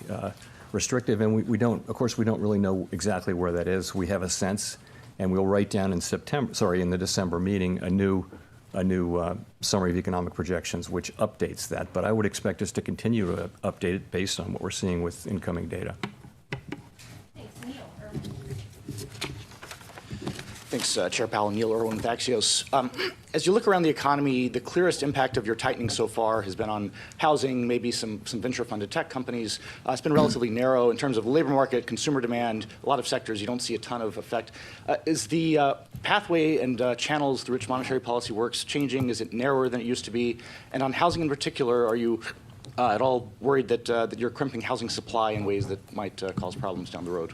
I don't know that the channels through which policy works have changed that much. I would say a big channel is the labor market, and the labor market is just very, very strong, very strong. And households, of course, have strong balance sheets. And so we go into this with a strong labor market and excess demand in the labor market, as you can see through many different things, and also with households who have strong spending power built up. So it may take time. It may take resolve. It may take patience. It's likely to get inflation down. I think you see from our forecasts and others that it will take some time for inflation to come down. It'll take time, we think. So, sorry, was I getting to your question there? You pulled a Miguel. Just forgot, answered a part of the question, but didn't answer the full thing. All right, go ahead. Inflation to come down. It'll take time, we think. So, sorry, was I getting to your question there? Housing, the housing part of it. Yeah, so, we look at housing. Of course, housing is significantly affected by these higher rates, which are really back where they were before the global financial crisis. They're not historically high, but they're much higher than they've been. And you're seeing housing activity decline. You're seeing housing prices growing at a faster rate, and in some parts of the country declining. I would say the housing market was very overheated for the couple of years after the pandemic as demand increased and rates were low. We all know the stories of how overheated the housing market was, prices going up, many bidders, no conditions, that kind of thing. So the housing market needs to get back into a balance between supply and demand. We're well aware of what's going on there. From a financial stability standpoint, we didn't see in this cycle the kinds of poor credit underwriting that we saw before the global financial crisis. Interesting. Housing credit was very much more carefully managed by the lenders. So it's a very different situation and doesn't appear to present financial stability issues. But that was really, really kind of cool thing that he just said right there. So it's something I've been saying. I think me and Charlie have been saying this in the courses for a long time, that this market cycle pump was not a real estate. I mean, obviously, all assets inflated, but because the last time we had a financial crisis was a housing crisis, it's still pretty entrenched in people's minds. So the people who would write these kind of bullshit like ninja loans, right? No credit, no income, no problem. That wasn't happening. So it was actually more of a like legitimate good loans being written out for the housing market. It's just that all assets are really increasing in price. So the real estate prices still got kind of out of whack, but they got out of whack just like everything else did. So this pump was not a specific housing pump, even though when housing started pumping, it did help out the rest of the economy, obviously, because I would say probably like 20-25% of the economy is housing.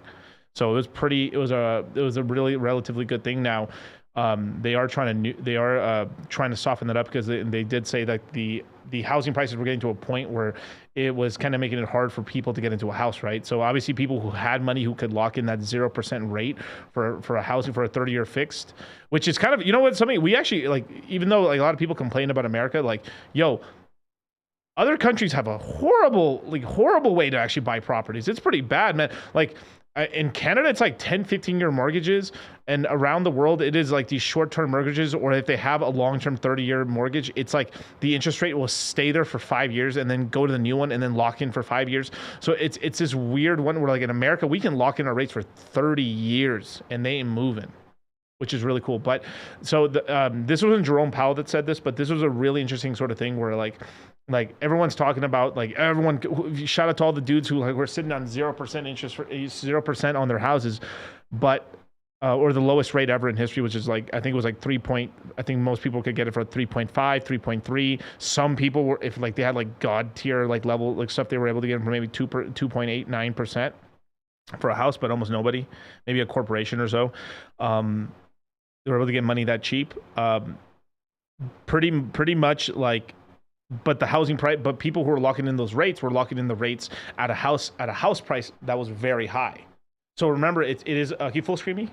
So it always is this constant teeter totter of like Like if you could get a house at like nothing, at like let's just say that same $800,000 house that I talked about earlier in the interview, right, or in the review video, if you could get that $800,000 house for $400,000 and the rate's at 0, whoo, you lock in for 30 years, you're out here, but you kind of locked in $800,000 house that's now at 700 at 0, which is basically, it's still very good, but it hasn't, but it still made it very hard. It's sort of still limited who could have gotten into those houses and stuff. And that asset, it becomes not an asset, it becomes sort of a liability where the prices are still coming down. So you'll end up still kind of like, eventually when the house, when everyone can eventually get to these houses, when they're down 40%, 30% from all-time highs, and then people start buying them up again, they are still paying more than the guy who bought it at 800 at 0, right?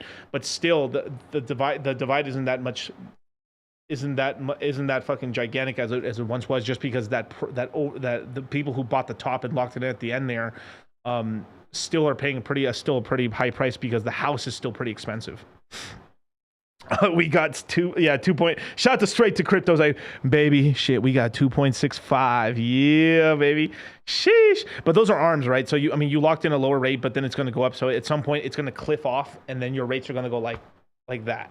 So, whoa, Polyfez, man. Shout out to my boy. He's like, I got in a 2.9 30-year fix, baby.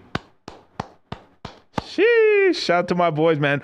Whew. Sold the top, baby. That's the guy you gotta call sold the top, man. Franklin's a shout out to my boys with the VA loans, baby. VA loans are clutch. Hey, you should. You guys deserve that stuff, right? I mean, you sacrifice for our country. You should get perks for that. Definitely, right? Like, you took responsibility for this country to make sure that it's safe. I think you are well deserving of like special bonuses and perks for protecting our country. I'm totally with that. 100%. Shout out to all my soldiers out there, man. But full screen this again, man. So it always is this this kind of teeter-tot between like you're trying to get the best deal, so like the best deal and stuff, right? So sometimes like let's just say the house prices crash down to like $600,000 or $500,000 and the rates are at 10%, right? I mean, you just have to see how much the pricing is. I mean, maybe at some point we might end up doing that, where I'll end up having like calculating maybe $800,000 house at like 3% and what the mortgage would be on that versus a $600,000 house at 10% or so, and then see the difference in terms of the payment. Obviously, I do think regardless or not, the guys at the top there, $800,000 with 3% probably still are paying less a month, which is at the end of the day, if you're going to keep that as a long-term asset.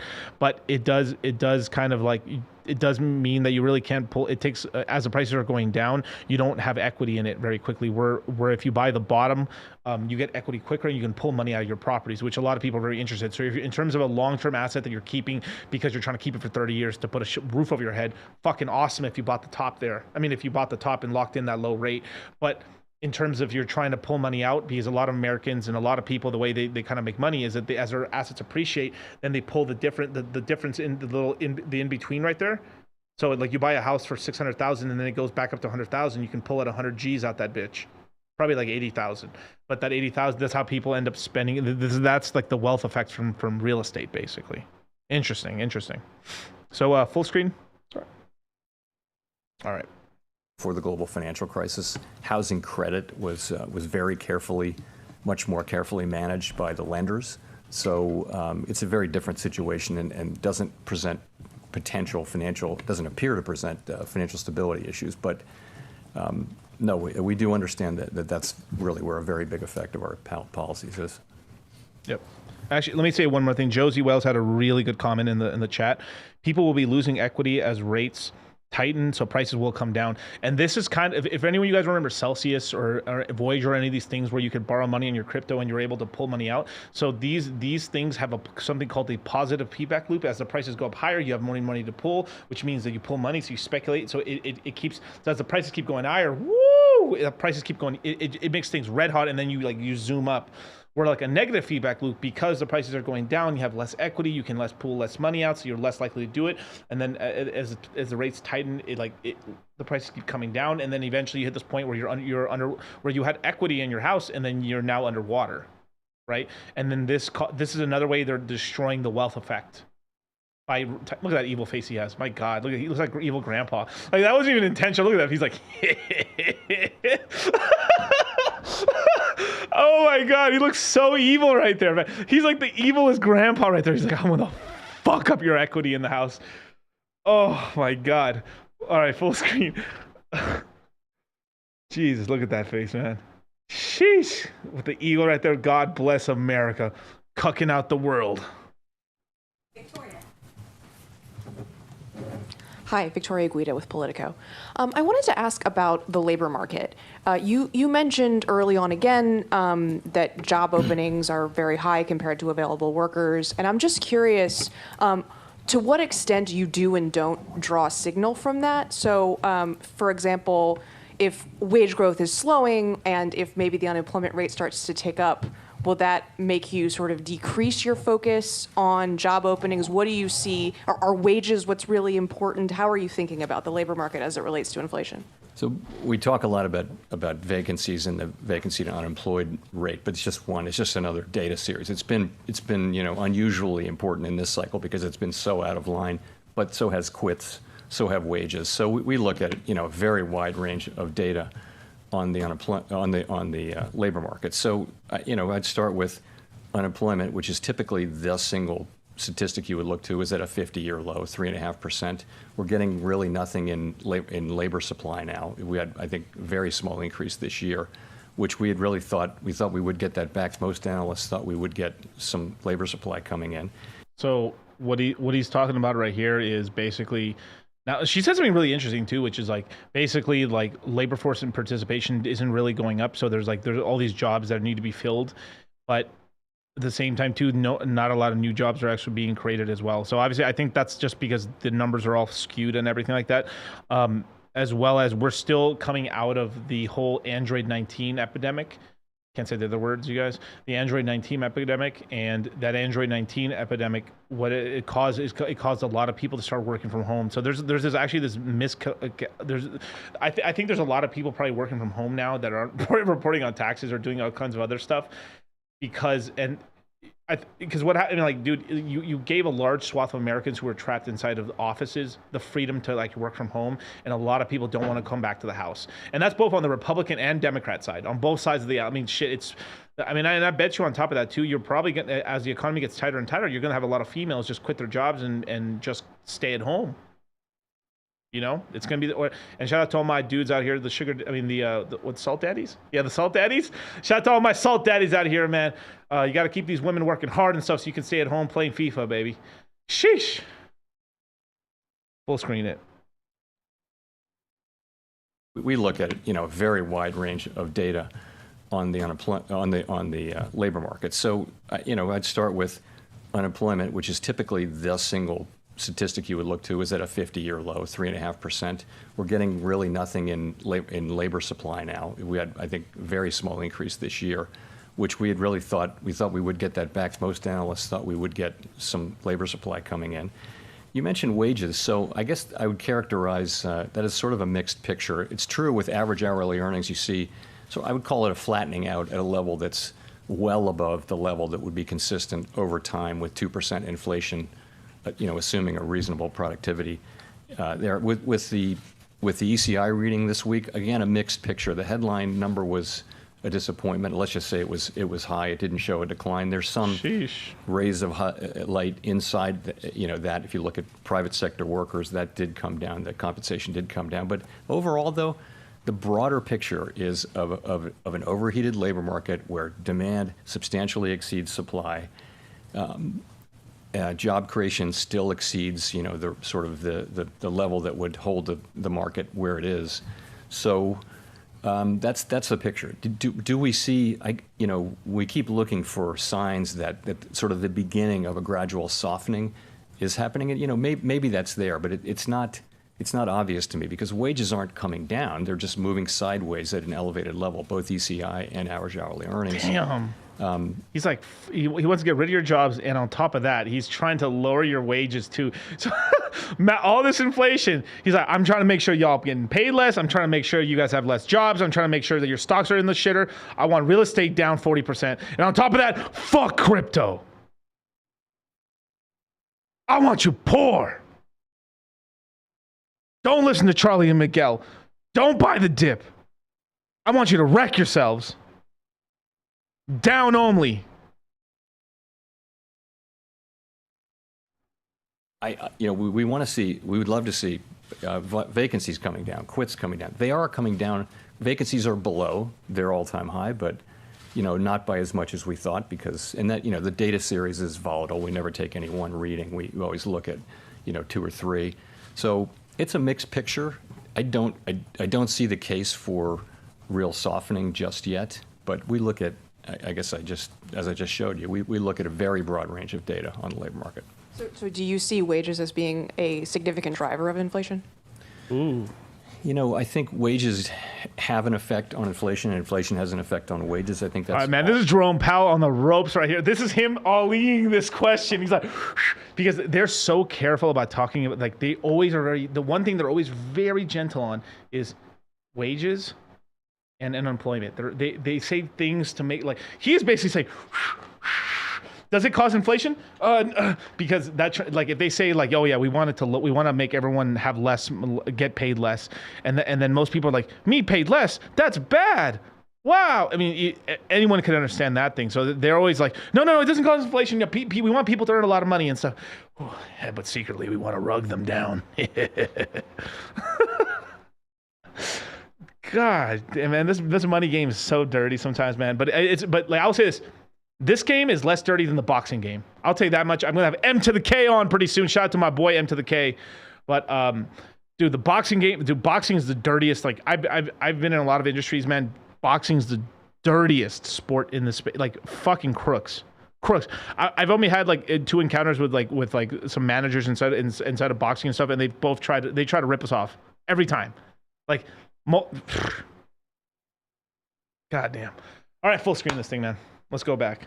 Now watch it with the context that he's trying to dodge the does increasing people's paychecks cause inflation? Because it does, of course, right? But they're like, oh, no, not entirely. No, I mean, like, because they don't want to like sort of say that they're trying to like make sure that everyone's paycheck gets smaller because they're trying to curb inflation by any means necessary. And of course, dude, I'm trying to give you guys, this is the play-by-play. I'm trying to make sure that, I'm trying to explain it in ways that make sense to me and would make sense to you guys. And I'm using all types of just kind of, I mean, I'm going to come out with some stuff out the left field that you're going to be like laughing and be like, Miguel, that's the craziest shit I've ever heard anyone say about this. But it gets the point across. Like for me, I don't care looking dumb when I say something. The whole thing is I want to make sure that you guys understand it. And then once you guys understand it, beautiful. I've taught you guys. This is exactly what I want for you guys. Let's go. I don't see the case for real softening just yet, but we look at, as I just showed you, we look at a very broad range of data on the labor market. So do you see wages as being a significant driver of inflation? I think wages have an effect on inflation, and inflation has an effect on wages. I think that's always been the case. There's always a going back and forth. The question is that really elevated right now? I don't think so. I don't think wages are the principal story of why prices are going up. I don't think that. I also don't think that we see a wage price spiral. But again, it's not something you can, once you see it, you're in trouble. So we don't want to see it. We want wages to go up. We just want them to go up at a level that's sustainable and consistent with 2% inflation. We want you guys to get rich, but not too rich. We want you guys to be okay, but not out here fucking like stunting. But at the same time, do I kind of get it? Yeah, I mean, you don't want to inflate. But you got to remember at the end of the days, right? How does the federal government, how does it get its money? It prints its money. They don't need to tax you, really. What the reason for taxation is so inflation doesn't get out of control, because they've spent your money already. When they do this whole like thing where like, okay, let's balance the budget, or in which they don't, and let's raise the ceiling on how much money we can go over in terms of the budget and shit. All right, cool. They print the money and they spend it. So they're like, oh fuck, we've already spent all this money. Shit, how do we stop the inflation? We got to make sure we tax that. We got to take this money out of the economy. So we spent your money already. Fuck, we've printed all this money. Let's tax you to take that money down a little bit. Because we've spent the money first. Because if they didn't tax you, then you could actually get inflation up, and then the inflation is caused by them printing money that they didn't get from the market. That's why, like, I don't like when states tax you, right? Even though, like, whatever side of the, like, states can't print their money, right? So they have to tax people, and then whatever they spend is from what they tax from the citizens of that state. Where the federal government, they get their money from the fucking the money printer. And then they tax your ass afterwards to make sure that you guys don't inflate the economy, because they're buying shit in the background through secret programs and stuff, and have all kinds of. I mean, they're spending stuff that they officially announce, and then they have this whole, like, shadow stuff that they're buying on the low that they don't want you to know about. Yep. Let's go back. Has an effect on wages. I think that's always been the case. There's always a going back and forth. The question is that really elevated right now? I don't think so. I don't think wages are the principal story of why prices are going up. I don't think that. I also don't think that we see a wage price spiral. But again, it's not something you can, once you see it, you're in trouble. So we don't want to see it. We want wages to go up. We just want them to go up at a level that's sustainable and consistent with 2% inflation. And we do think that given the data that we have, that this labor market can soften without having to soften as much as history would indicate through the unemployment channel. It can soften through job openings declining. We think there's room for that, but we won't know that. That'll be discovered empirically. That was some. So historically, throughout the history, yeah, we do this. People are going to lose jobs, but we think that through our special raising, that we think that it's possible that people would just create less jobs but keep the same people and staff. But here, as a business owner, right? People, like, business owners obviously want to keep on staff to keep growing. But if things are really bad, like, owners will fire employees in order to make sure that they keep having the revenue coming in and their paycheck staying the same, and fire it. Now, that's kind of a negative thing. Not all employers do that, but a lot of it, especially smaller businesses, because most people are hired in small firms. I'm talking about people. The biggest employers in America are small businesses with less than 100 employees. That's the vast majority of people are working for these people, are working for those small. That's why I've always, like, supported small businesses and stuff, right? Because that's really where most people are employed in America, or in small businesses under 100 employees. And technically, I guess their classification would be under 400 employees is a small business. I'd say anyone that has 100 plus employees I think it's a pretty big bit. That's a huge business, especially in 2022. But fuck, man, that is such a mind fuck. Woo! All right, full screen. Let's go. And we do think that given the data that we have, that this labor market can soften without having to soften as much as history would indicate through the unemployment channel. It can soften through job openings declining. We think there's room for that, but we won't know that. That'll be discovered empirically.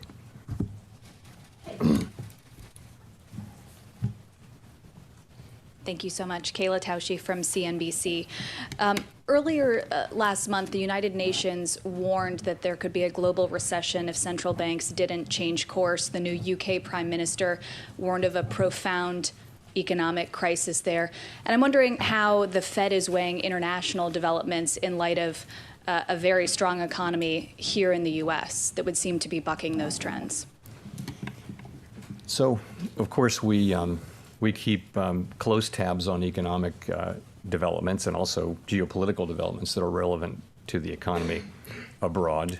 We're in very frequent contact with our foreign counterparts, both through the IMF meetings and the regular meetings with central banks that we have, and I have one this weekend with many central bankers. So we're in touch with all of that. So I guess it's clearly a difficult time in the global economy. We're seeing very high inflation in Europe, significantly because of high energy prices related to the war in Ukraine, and we're seeing China's having issues with the zero COVID policy, and much slower growth than we're used to seeing.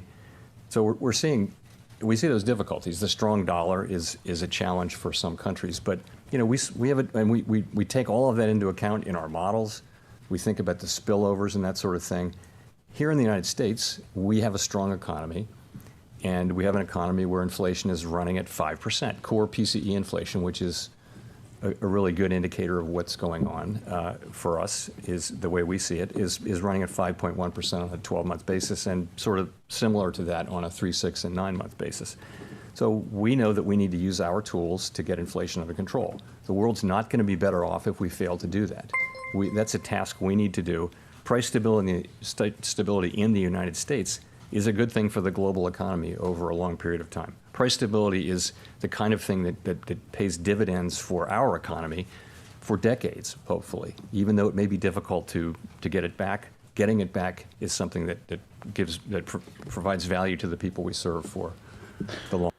So he just said, fuck your shit. Fuck the world. Fuck the free world. It's all about United States, baby. Shoo!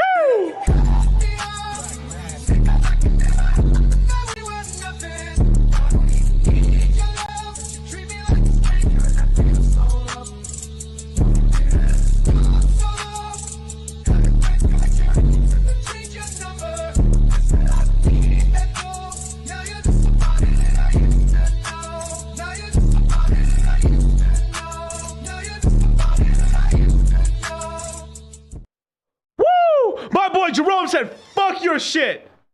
He said, I don't give a fuck about China. I don't care about Europe. I don't care about Asia. Screw that shit. It's all about USA, baby. Made in America. Gosh damn, did you hear that shit? Woo! He was basically, that was the most bracking shit ever. I mean, if he was from Chicago, man, it would have been wild, bro. Oh, that was crazy. Hit the like button, subscribe, hit the notification bell. He said, fuck your couch. He says, he basically was on his nonsense. Like, I know Europe is cucked because of Russia. I know the UK is getting pounded right now because the Queen died. I know China's growing slower than ever. He because of he said, he said, I know China's growing slower than usual and stuff because of the Android 19 epidemic and stuff. And then basically dropped a hee at the end. Oh my God, bro. This is the thing. You have to know how to listen for these things. But he was basically going he just went on this giant tirade of basically saying like, oh, they have these problems, they have this problem. But hey, America continues to have a strong economy, and then we'll do whatever to protect our dollar, because long term, if we grow good, the rest of the world does good. We cough, they catch bubonic plague. Damn, son. Hit another Pepe, man. That shit was wild.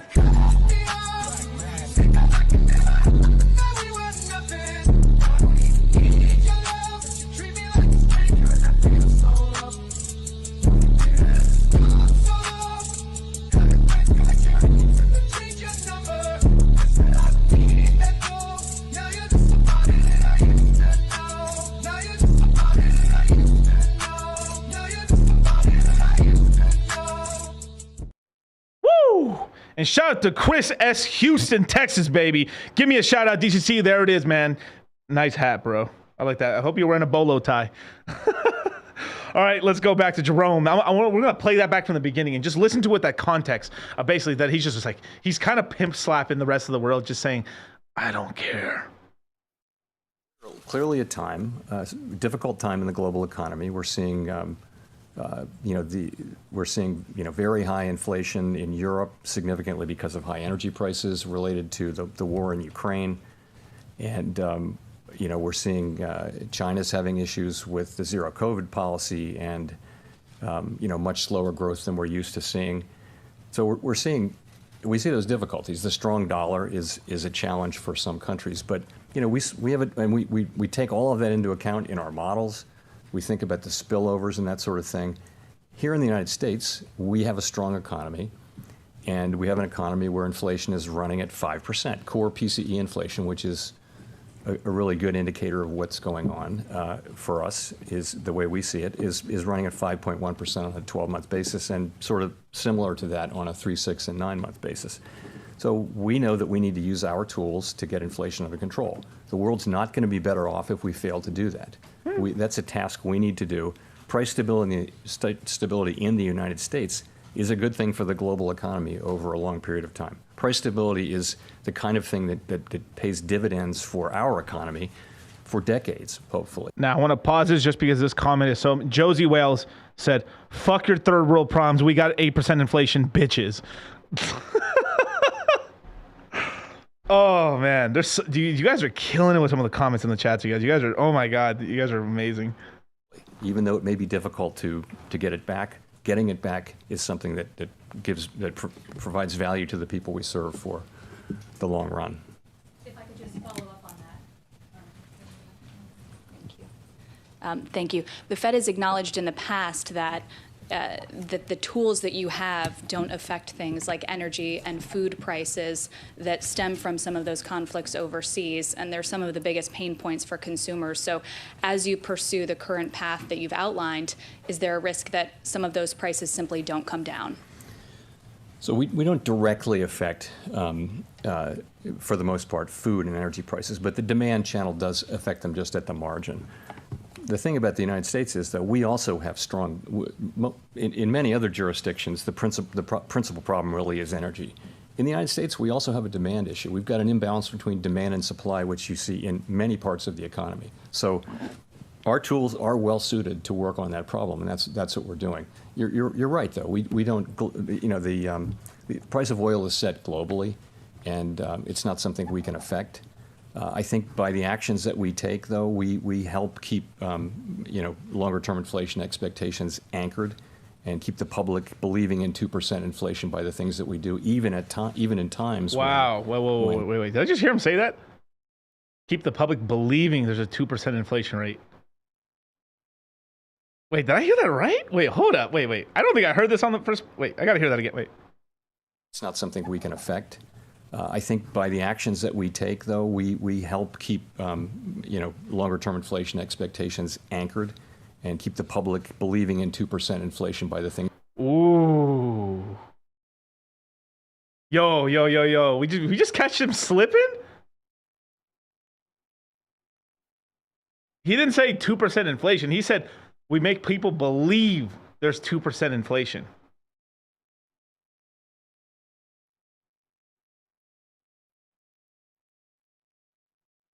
Damn. That may be one of the first times I ever caught Jerome was like really slipping. That was a hard slip. Yo, dude, we get a little sneak preview possibly in a couple of meetings from now of what they're possibly talking about because of the CPI changing? That the 2 or 4% CPI number that's going to happen after they change the way they view it. It's all fucking for the birds. It's all bullshit. It's all denary dragons. Let's run that back. Dude, we gotta get one of those noises to like run stuff back. But let's go back a little bit. I need this man just really said that. Wow. The price of oil is set globally, and it's not something we can affect.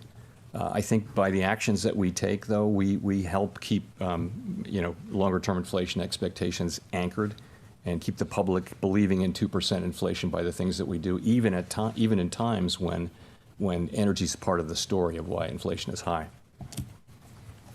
Janelle. Hi, Chair Powell. Janelle Marte with Bloomberg. So the Fed is facing two more ethics-related incidents with the revision of the financial statements from President Bostic and the President. This chick sounds Latina. She sounds like a young Latina bitch. Chick, sorry, my bad, not bitch. Shout out to Bloomberg. Sorry. Go back. Hi.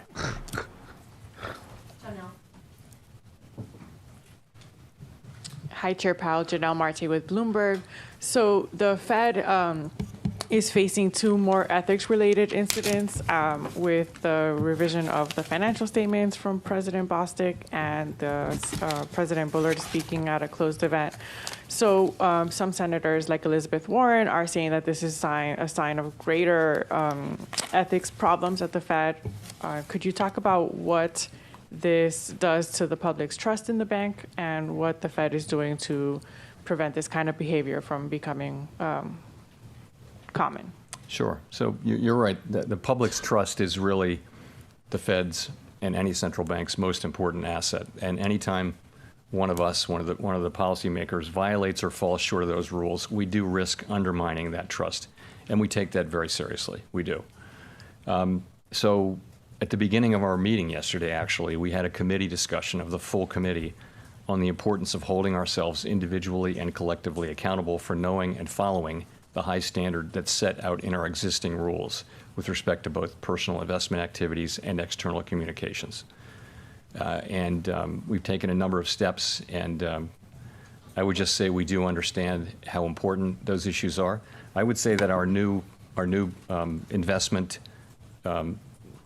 program that we have is up now and running, and actually it was through that the problems with President Bostic's disclosures were discovered when he filed his new disclosures. That's, we now have a central group here at the Board of Governors that looks into disclosures and follows them and approves people's disclosures, and also all of their trades. Any trade anyone has to make who's covered has to be pre-approved. And there's a lag. It has to be pre-approved 45 days before it happens, so there's no ability to game market. So it's a really good system. It worked here. And I think we all said to each other yesterday morning, we recommitted to each other and to this institution to hold ourselves to the highest standards and avoid these. So this is a really interesting sort of thing they're talking about. So they're talking about like, I don't know how it jumped to that basically. So it jumped from like talking about like the trust in the Fed, and then it jumped into basically then talking about not insider trading. But they do have a really cool stance where basically if they want to do anything, if they want to move any of their money, they need to basically like send a form in, and they can do it within it's 45 days or so. So there's a lag time between certain things that they can do. So they're very limited, and that should be implemented probably to the Senate and the House of Representatives as well. Anybody in government and stuff, in high levels of government, where they're not allowed to do certain things like that, and they have to like send forms in and shit. But it's not perfect either, because if Jerome Powell knows exactly which way like things are going, he can just position his portfolio. So it's like, but can you full screen me for a second? So that's a really interesting sort of way to kind of look at what they're doing. Like, I think it's probably the better. I think what they're doing is actually very good in terms of like, we need a 45-day lag time. If like, if like, let's just say the Federal Reserve is going to buy Apple, right? They would have to wait 45 days afterwards. They did it before they could buy, basically. So they can't be insider trading with info. But let's say Jerome Powell like knows 9 months from now, and they've all agreed 9 months from now they're going to buy Apple. Jerome Powell could buy Apple. And then like, well, hey, I own that Apple before we even bought it. So it's just more of a longer term game and stuff, but at least it's a little more fair that way. That's actually not a terrible way to kind of do it. But especially if they're really planning and colluding with each other, and obviously they do and stuff in terms of, and not in an evil way. They need to meet meetings, and they kind of, just because what they tell the public is not what they're talking about internally, right? So internally they're probably cussing and doing all this crazy stuff and saying this and that, and then projecting, and probably already have one or two moves already set in place and stuff. So even inside the Fed, they're probably still insider trading a little bit, but it's hard not to with information that they have and stuff. So I kind of understand. Interesting. Let's go back a little bit. That was an interesting little thing. The problems with President Bostic's disclosures were discovered when he filed his new disclosures. That's, we now have a central group here at the Board of Governors that looks into disclosures and follows them and approves people's disclosures, and also all of their trades. Any trade anyone has to make who's covered has to be pre-approved. And there's a lag. It has to be pre-approved 45 days before it happens, so there's no ability to game market. So it's a really good system. It worked here. And I think we all said to each other yesterday morning, we recommitted to each other and to this institution to hold ourselves to the highest standards and avoid these problems. They're just saying, like, we are not going to insider trade. On three, 1, 2, 3, Fed. Shh. Like, we're not going to inside trade, you guys. Promise. All right. But the real meeting was probably because, this guy kind of made us look bad, so we got to make sure and set that we're not doing some insider trading bullshit. All right, on 3, 1, 2, 3, take everyone's money. Shh. Update on the investigations that are pending? I don't. So, as you know, I referred the matter concerning President Bostic to the Inspector General. And once that happens, I don't discuss it with the Inspector General or with anybody. It's just the Inspector General has the ability to do investigations. We don't really have that, so that's what he's doing.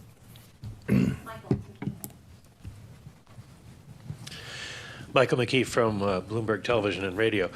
Earlier this year, you touted the 3-month bill yield out to 18 months as the yield curve with 100% explanatory power. And you said, quote, if it's inverted, that means the Fed's going to cut, which means the economy is weak. That curve is only 2 basis points away from inversion now. So I'm wondering why you are so confident that you have not over-tightened, particularly given that rates work with a lag. Well, so we do monitor the near-term forward spread. You're right, and that's been our preferred measure. We think it, just empirically, it dominates the ones that people tend to look at, which is 2s, 10s, and things like that. So it's not inverted. And also, you have to look at why things, why the rate curve is doing what it's doing. It can be doing that because it expects cuts or because it expects inflation to come down. In this case, if you're in a situation where the markets are pricing in significant declines in inflation, that's going to affect the forward curve. So yes, we monitor it. You're right, and that's what I would say. If I could follow up. You also said several meetings ago that the risk of doing too little outweighed the risk of doing too much. Is what you're trying to tell us today is that risk assessment has changed a little bit? Well, what's happened is time has passed and we've raised interest rates by 375 basis points. I would not change a word in that statement, though. I think until we get inflation down, you'll be hearing. Well, what's happened is time has passed and we've raised interest rates by 375 basis points. I would not change a word in that statement, though. I think until we get inflation down, you'll be hearing that from me. So right now these two reporters are kind of challenging and basically like, well, you've said it yourself, the inflation, the numbers lag for a while, right? So how do we know that you're not over tightening right now and you shouldn't change course? Well, he said, well, bitch, I'm Gucci Mane. I don't care. Well, what he's really saying is, well, we'd rather over tighten than under tighten because if we get this thing wrong, there's so much bad financial implications to the world, to the entire economy and stuff. So we're willing to over tighten for a little bit longer, and then before we have to really see change in the numbers and stuff before we stop tightening and stuff. So interesting. Yeah, those are like the first two guys have kind of asked like a little, like they're kind of hard, like not hardballed, but that's as hardball as probably you can get with the Fed guy and stuff, because like a lot of these reporters are vetted out and stuff. So, and I'm not sure if their questions are given to Jerome ahead of time, but they are the people that are asking him questions are like pretty not controlled, but like very planned, and they're not to ask too much of a wild question. But that was a pretty spicy question from those two guys. Again, if we over tighten. And we don't want to, we want to get this exactly right. But if we over tighten, then we have the ability with our tools, which are powerful, to, as we showed at the beginning of the pandemic episode, we can support economic activity strongly if that happens, if that's necessary. On the other hand, if you make the mistake in the other direction and you let this drag on, then it's a year or two down the road, and you're realizing inflation behaving the way it can, you're realizing that you didn't actually get it. You have to go back in. By then, the risk really is that it has become entrenched in people's thinking, and the record is that the employment costs, the cost to the people that we don't want to hurt, they go up with the passage of time. That's really how I look at it. So that isn't going to change. What has changed, though, you're right, is we're farther along now, and I think as we're farther along, we're now focused on that. What's the level we need to get to rates, and I don't know what we'll do when we get there. By the way, we'll have to see. There's been no decision or discussion around exactly what steps we would take at that point. But the first thing is to find your way there. Yeah, and let's end it right there. That's actually so basically he's saying once we get to that point where we start softening on rates and stuff, we don't know what we're going to do from that point. But they're going to print money. What they're going to do is they're going to start printing money, try to keep the rates here. So if the inflation's really going bad, or the economy's really collapsing and the numbers really, everything goes down, then at that point they'll start printing money, maybe keep the rates there, and then slowly start decreasing the rates. Or they only have two options: either print money, keep the rates high, or start lowering the rates and not print money. And then at some point have to print money. So they're going to print money and lower the rates at some point, but it's more of a game of like when they're just going to keep the rates at that level and start printing money and stuff. So, yeah, let me know what you guys think in the chat. Type 1 in the chat, and if you guys want me to do more of these type of videos. I'm kind of experimenting with doing more reaction videos. I mean, I haven't really done too many of them in the past, but I mean, I've gotten tons of requests over the years to start doing these types of videos. And if you guys find this valuable, let me know, man. Hit like and subscribe, man, and be sure to join the Citadel, you guys, as well as Crypto Mindset. Q4 goes live and goes on sale November 18th, you guys. So if you guys want access and stuff, go to cryptomindsetcourse.access and leave your yeah, thank you, Travis. Yeah, and leave your email address right here, and you will get a notification November 18th when Crypto Mindset Q4 goes live. We're going to be talking about a lot of macro, as well as we're going to be trying to get the bottom and buy a lot of these coins at the bottom and stuff like that. This is kind of like a Crypto Mindset Q4, Q1, because usually we would have done it earlier, but we lagged it out because we think we can. There's a specific reason why we launch it at this point. We've actually launched the course a month late, so we're able to actually kind of get you guys in the right position so we can buy these bottoms on these coins, and then also kind of swing trade along, because I really truly believe you can take it down now. I truly believe that we are going to get kind of a weird pump up in the middle of next year. So I think we're going to get something like I would say like a 2019, where we hit $3,000 Bitcoin and then we pump to 14 and then crash to 6. And then from there, we start slowly going back up, and then we really go into a bull market. And from what me and Charlie are seeing right now, we kind of see something like this because of the Fed. Because when the Fed is going to pause rates sometime in 2023. When they do that, the market's going to go like that. And when it turbocharges up, at that point, we're basically looking at a big reflation, and then I think the CPI numbers start shooting back up, and then from there, oh crap, they're gonna have to nuke the market down again. So we could see a big like dip down, 23, woo, and then back down, higher low. And then from there, we're off to the races for the crypto market and stuff. But thank you guys so much. I'll leave you guys the place where you can leave your email address right here, so you guys can notify when the course goes live and stuff. But thank you so much. My next stream will be tomorrow at I think 8 p.m. or 7 p.m. tomorrow and stuff like that. We're right now we're scheduling some guests right now for the rest of the week and stuff. We got M to the K coming out sometime this week, and I'll see you guys later, man. Peace.